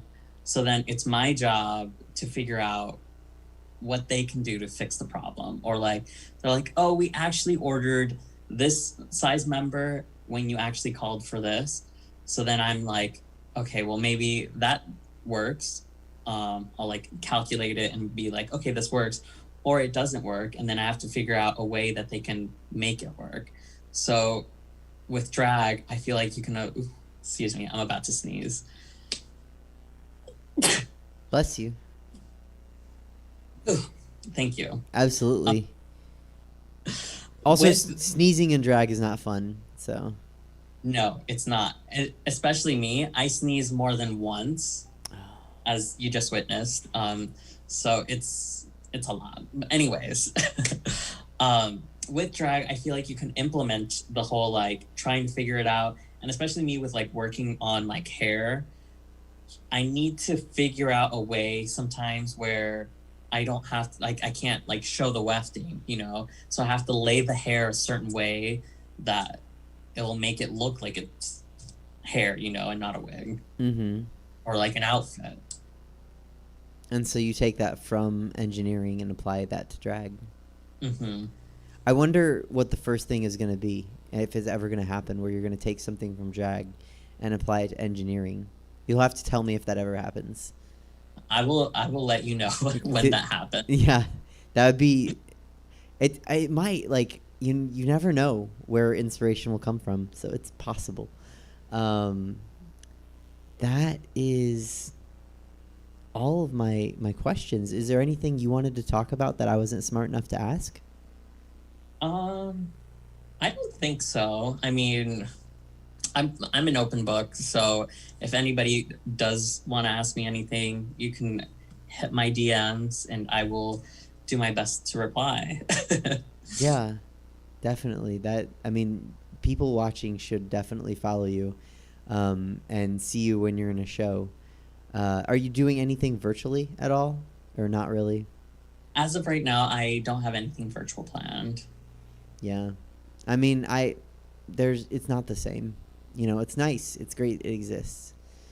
But it's not. I definitely do want to do it. It's just I have so many ideas and I want things. Well, now that we are going back to digital drag, it's like you have to be your own director. You need to be your own film editor. You need to be able to do all these other things as well. So it's just like another thing on top of being in drag. Yeah. No, I've heard people like talk about that. Now, and I'll make some stuff. Liz is coming out. Just you wait. I think that's good. I don't think you should have to. Yeah. Are you ready for rapid fire? I'm ready if you are. Okay, I'm ready. Did you have a drag name that you didn't end up using? No. Liz is my first and only name. Now, I know this isn't rapid fire, but Go on. let me give you a little spiel. Please. So, my first drag show, I was doing like my school university show, and I was just gonna go out there and perform as Omar, my boy name. So the host was like, no. You are not going out as Omar. And her name is Lisa, but she spelled it with a Z instead of an S. And she said, you are now Liz. And at the time, I was like, I do not like Liz at all. I don't like her. And I really wanted to like post online and like show off my stuff. So when I made my Instagram handle, I was not really Liz, because at the time I was not really Liz, but it was Liz, sort of. And I just like grew to love it. So not really Liz is really Liz. Yeah. And I know sometimes that causes confusion. People think that it's like, it's part of your official name, or they think it's your last name. Surprisingly, there's been one flyer that I've been part of, and they misspelled Liz. How did they spell Liz? L-U-Z. No, that's lose. Luz. Luz. Yeah. Give it up for Luz. I wonder if that's... Oh, you know what? That might have been a typo, because you and I are next to each other. I just had to look down. But Sloppy, I don't know who it was. I certainly have contributed bad spellings to posters, but I don't know, maybe proofread it. Exactly. Well, I said, that's not my name. Can we fix this, please? There's a whole Finsta account. I'm too old to know what a Finsta account is, but there's a Finsta account where it's not really Luz.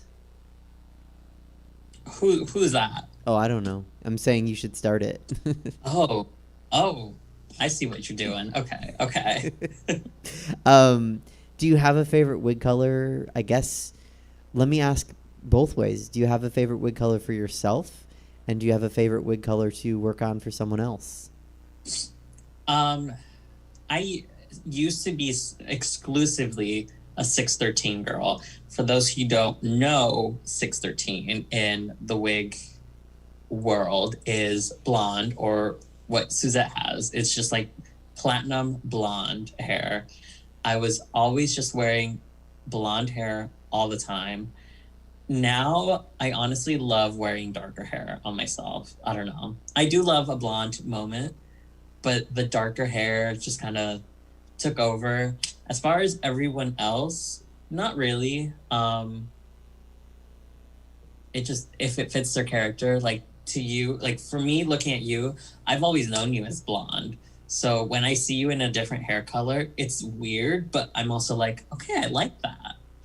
Yeah, there was a red number today, and there was some like, maybe don't like, is red working, or like should we go with like like that blonde with dark roots? But we all decided no, red looks the best.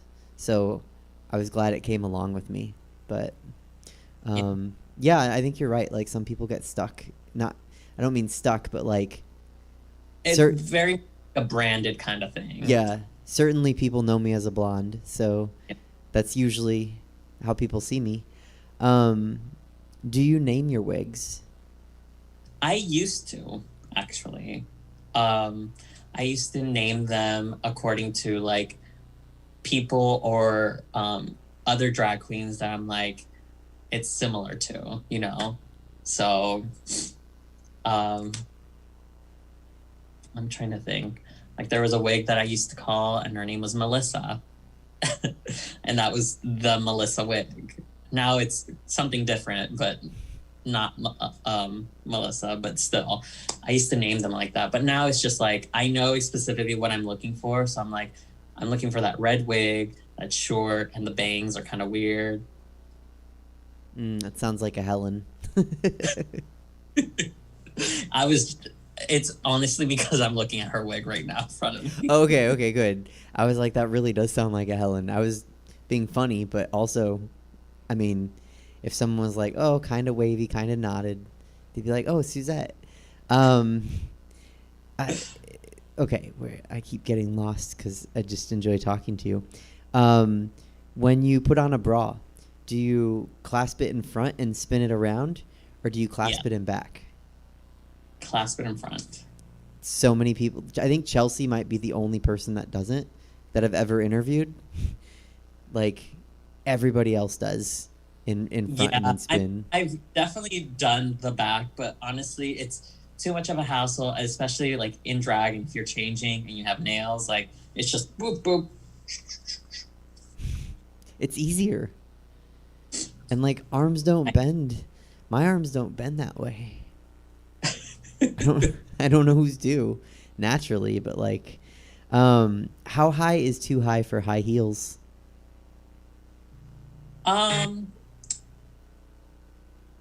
Nothing. The higher, the better.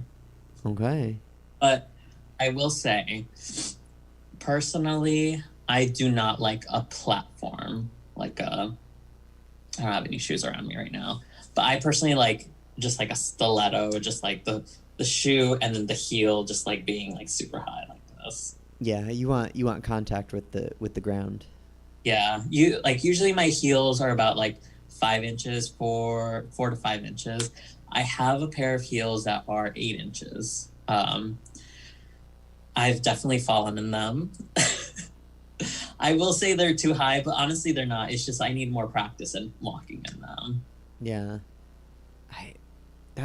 Oh my God, I won't wear above 6. Like I have a pair of 7 inches, and I'm like, no, I refuse, because like it's like walking on a tightrope. Oh my gosh, it can be sometimes, yeah. But 8. You need a strap. Strap will honestly save you. Oh yeah, always straps. Always have straps on your shoes, especially if they're 7 or 8 inches. What's your favorite? Oh, you kind of. I think I might have asked this in a different way. What's your favorite like recurring show to perform in?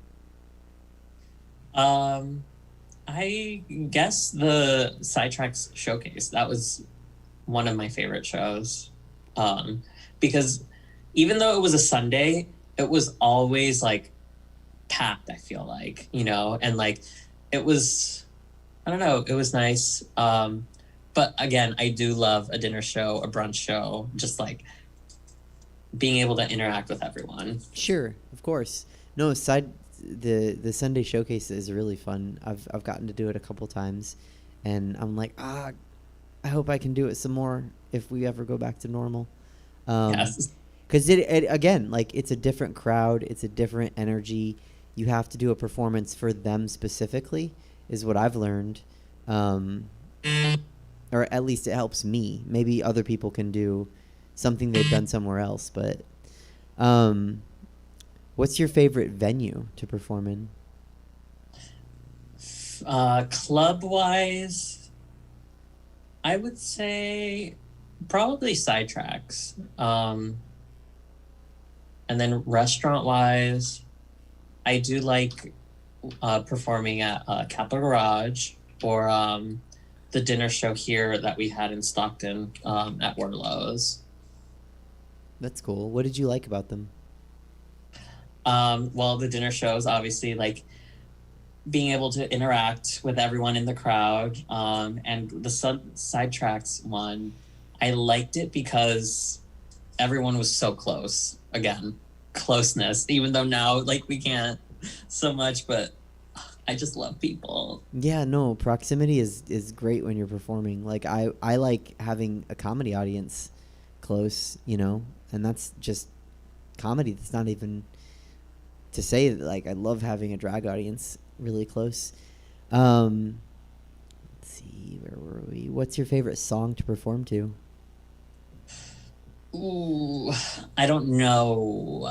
I've performed like a song like maybe 4 times is like the most I've ever performed it. But it's one of those things where you say like, I'll perform it here this day. I'll perform it here 2 weeks later.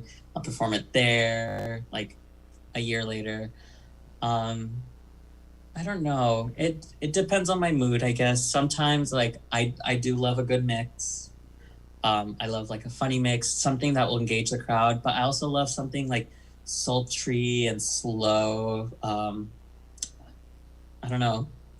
I don't have one specific song that I love performing.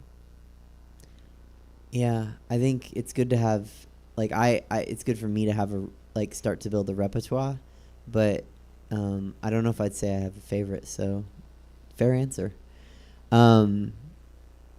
What is the funniest thing an audience member has ever said to you after a show? Funniest thing. Oh. Honest, I don't. Here's the thing.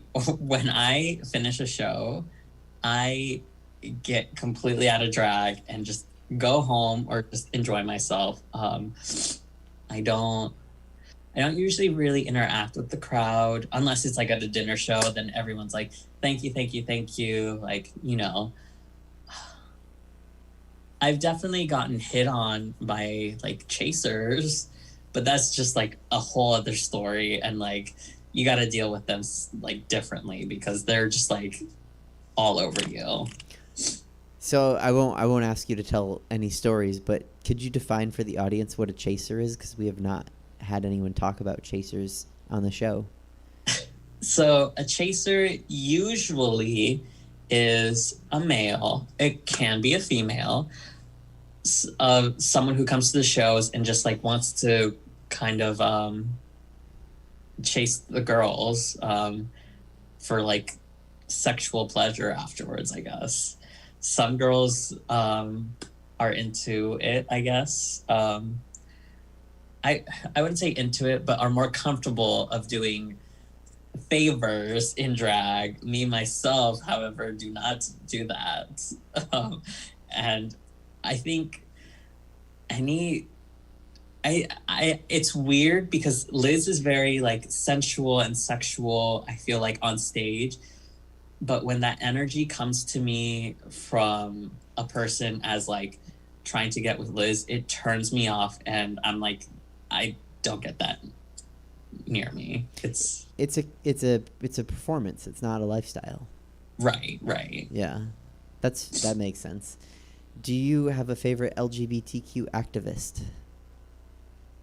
I guess the first like activist is that I've met is Laverne Cox, and it was a mistake, but a happy mistake that I got to meet her.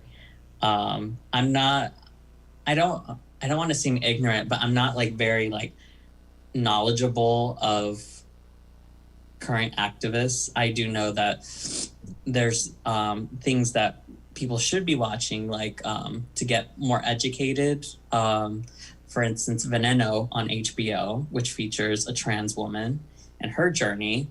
It's something that I think that people should watch, and it's very forward of how we see and view trans women, because very much now in today's age, not today's age, very much so today, we still see shows where we see trans women represented as evil people, and they're not. You just don't know their story, and usually trans women are the butt of the joke, and they should not be.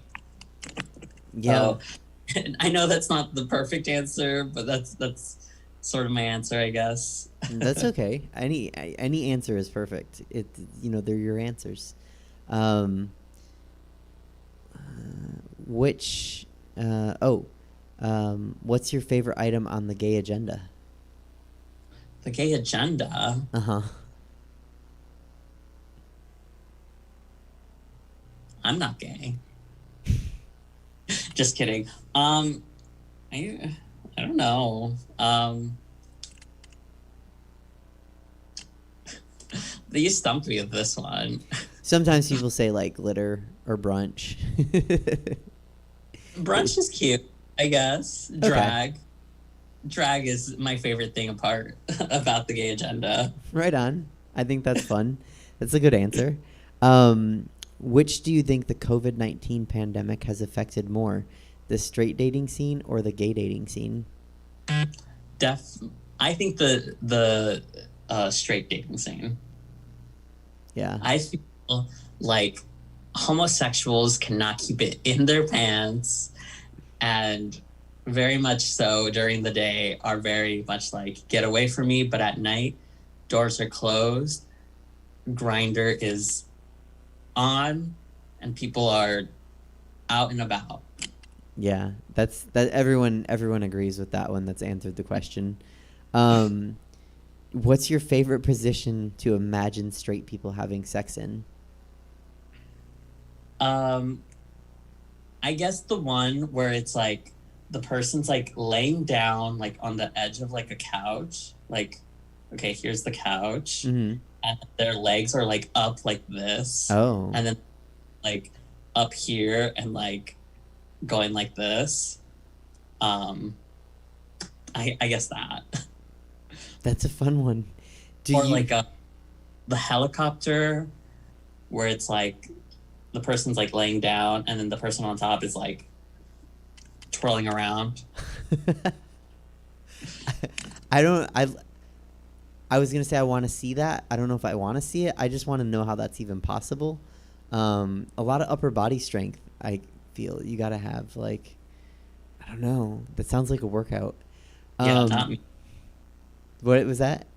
I said not me. So the next question is, and you don't have to disclose, do you want to tell what your favorite sexual position is? I will keep that a secret. That's fair. Some people say like on the couch eating ice cream. And I'm always like, oh, that's a cheeky good answer. Do you cook or bake? Yes, Oh, which one? both. Oh, really? Which do you like more? I like both because I'm a big girl and I love to eat. Fair. If we are at the bar and someone is buying us shots, what are we drinking? Tequila, What kind of tequila? any kind. Okay, then you can have my shot. Especially if it's well tequila. I'm good. Nope, not for me. If we're at the bar and someone's buying us drinks, what are we drinking? Tequila and orange juice, which is what, like a screwdriver? So that's vodka orange juice. I think that's just I don't know if that's Tequila. yeah, I think it's like, I think you can put like some grenadine to make it a tequila sunrise, but it's basically a tequila sunrise. Yeah, usually that or like tequila and pineapple. Here's some weird like tidbit knowledge. I don't drink dark soda, so anything with dark soda I will not drink. Noted. I will not get you a dark soda. What about dark alcohol? No. Okay. So like something like Guinness? Ugh. no, I mean Mm-mm. like a dark rum. No. So just clear liquids. Mm. That's what they always tell people to do when they don't feel well, so it's clearly good for you. So I think that's a good decision. I actually haven't had a drink of like a dark soda since I was in the 3rd grade. Oh wow. It was like a thing that like, well, back when I don't want to say celebrated, practiced Lent. I said I'm giving up McDonald's and I'm giving up dark sodas, and to this day I have not had either. Wow. Well, congrats on sticking with that. A lot of people don't have that sort of commitment level. Yeah, no. It's just like I cannot like. Mm-mm. I'm gonna remember that, and like I'm gonna get us drinks sometime and make sure that you have tequila and orange juice and dark alcohol and dark liquids. Stay away. Yes. Okay, this is probably the most important question. Toilet paper, over or under? Okay. So, I used to be an undergirl, but, sorry, but then I got educated and the toilet paper patent says that it should be over. So when I found that out a couple of years ago, I was like, well, I don't want to be wrong. So now I'm an overgirl. I feel like that's something a civil engineer would know, like the patent on toilet paper. I didn't even know there was like a hanging recommendation, but you just decisively shut down everyone ever that's like, no, it's supposed to go the other way. No, it's not. Nope. They said it's not. The patent Oh. says it's not. You know what makes me mad is when I ask somebody that question, and this is the 33rd episode, I think, of this show. So we've had a lot of people answer this question. When I say, like, what, over or under? And they're like, oh, I don't care. I'm like, excuse me? Okay, I also, like, if a bathroom has either or, I mean, that's what it is, I guess. No, for sure. You're not going to, like, walk out and not use it because it's hung the wrong way. But, like, installing it, always over. yes, and these people are just like, I just install it however I'm holding it. And I'm like, what kind of a monster are you? The same people who pour their milk in first when they eat cereal. What? People do People that? do- Yeah? How do you know? That requires a either you need to know exactly how much cereal you're putting in, or you just don't. You're a chaotic monster. Like what? Oh my God. I was uncomfortable with the toilet paper. Now I'm uncomfortable with cereal monsters. I'm glad you told me they exist, though. Do you have a favorite drag queen? Myself. That's a good answer. Do you have one besides you? You also don't have to answer. It can just be you. I wouldn't say favorite. I admire lots of people, but that's it. Yeah, I think it's great that you're your own favorite. Like, you gotta. If you don't like you, then say it again. I gotta be my own number one fan. You do. Like, what does RuPaul say? If you don't love yourself, how in the hell is someone else going to? Exactly. Do you have a favorite drag king? I have plenty of favorite drag kings. Of course, our local Climax, Leslie West. I don't think I've ever had the opportunity to see some of the other Sacramento kings, but I do love Tenderoni from Chicago. I love from Dragula. I can't even think of his name. He won Dragula. Landon Cider. Mm-hmm. And especially love him and Tenderoni because they're both Latin kings. So gotta represent. Yeah, I think Bijou posted like something about Tenderoni, and I was like, let me check that out, and like expand my knowledge of kings that are out there. And I love I follow Tenderoni on Instagram, and I love like everything I see from him. I'm like, this is so amazing. Crazy. Like got that like it just like works for him, and I love it. Yeah. And he makes the audience, to take it back to that, he makes the audience feel something. And like, because I feel it just from watching Instagram. The last, do you think I'm pretty? Of course, you always look pretty. Oh, thank you. I need you to let Chelsea know. Chelsea, Suzette is beautiful, and I won't take anything otherwise. I am gonna clip that and just send it to her until she says stop. Okay, last question. When all of this is over and we have a new normal or an old normal or just a normal, what are you most excited to do? Honestly, go out anywhere. I want to go out dancing. I want to go to a concert. I'm glad that I was able to go to a fun concert before we locked down, but there were so many concerts that I wanted to go to this year. Not only that, but also travel. Like, I was like, okay, I'm going to go to Seattle. I'm going to go to Florida. I'm going to go to Texas. I'm going to go to Mexico maybe. Like, all these plans, and then down the drain. But you know what? I'm saving my money, so when time does come, you can... I'm paying for everyone. Oh, okay. That's not what I expected to hear, but like, cool. Liz, that was all my questions. Thank you so much for coming on. Thank you so much for having me. Absolutely. Like I said at the top of the interview, I adore you.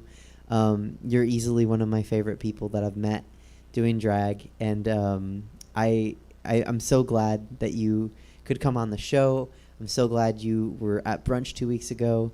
And everyone else is so glad that I'm bringing hair to you, including me. I'm so glad that you're bringing me hair because it's, I don't know,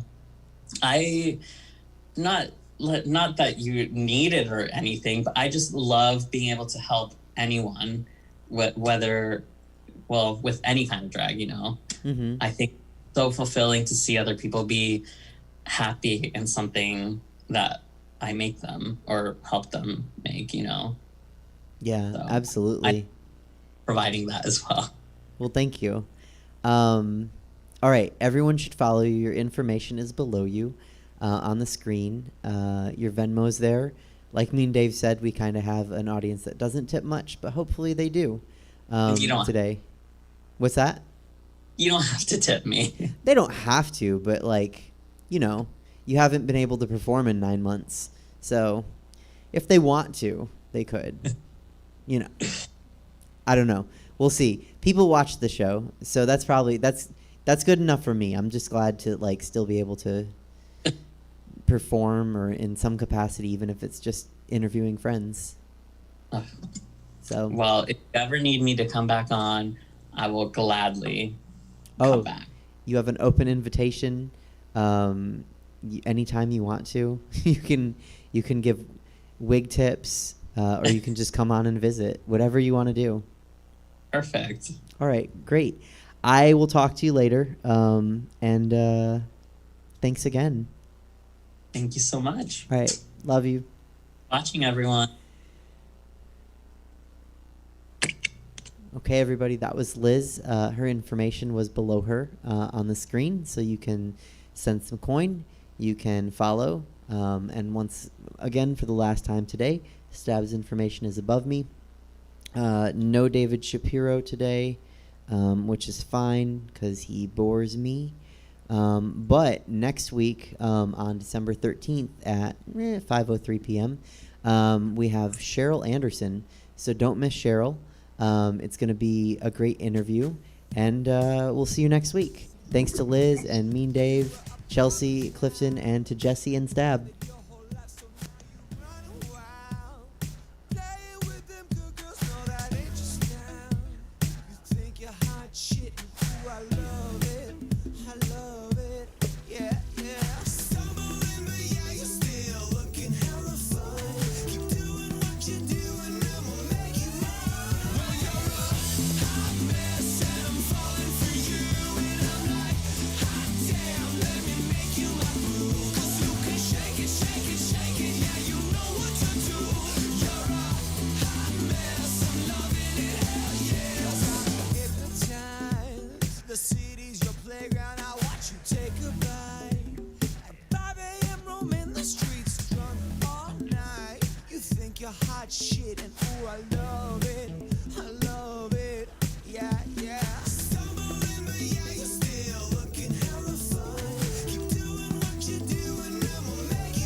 Alrighty, thanks everybody for hanging out tonight. That's it for us for the evening. Let's see if there's somewhere that we can send the Twitch audience. Yeah, I think we'll. Looks like the Comedy Hub's KO Comedy is about to begin, so perfect timing. We'll send you guys over there. See you tomorrow morning, or evening, whenever you come back around. Yeah, go enjoy Comedy Hub. See you tomorrow. Now the jingle hop has begun.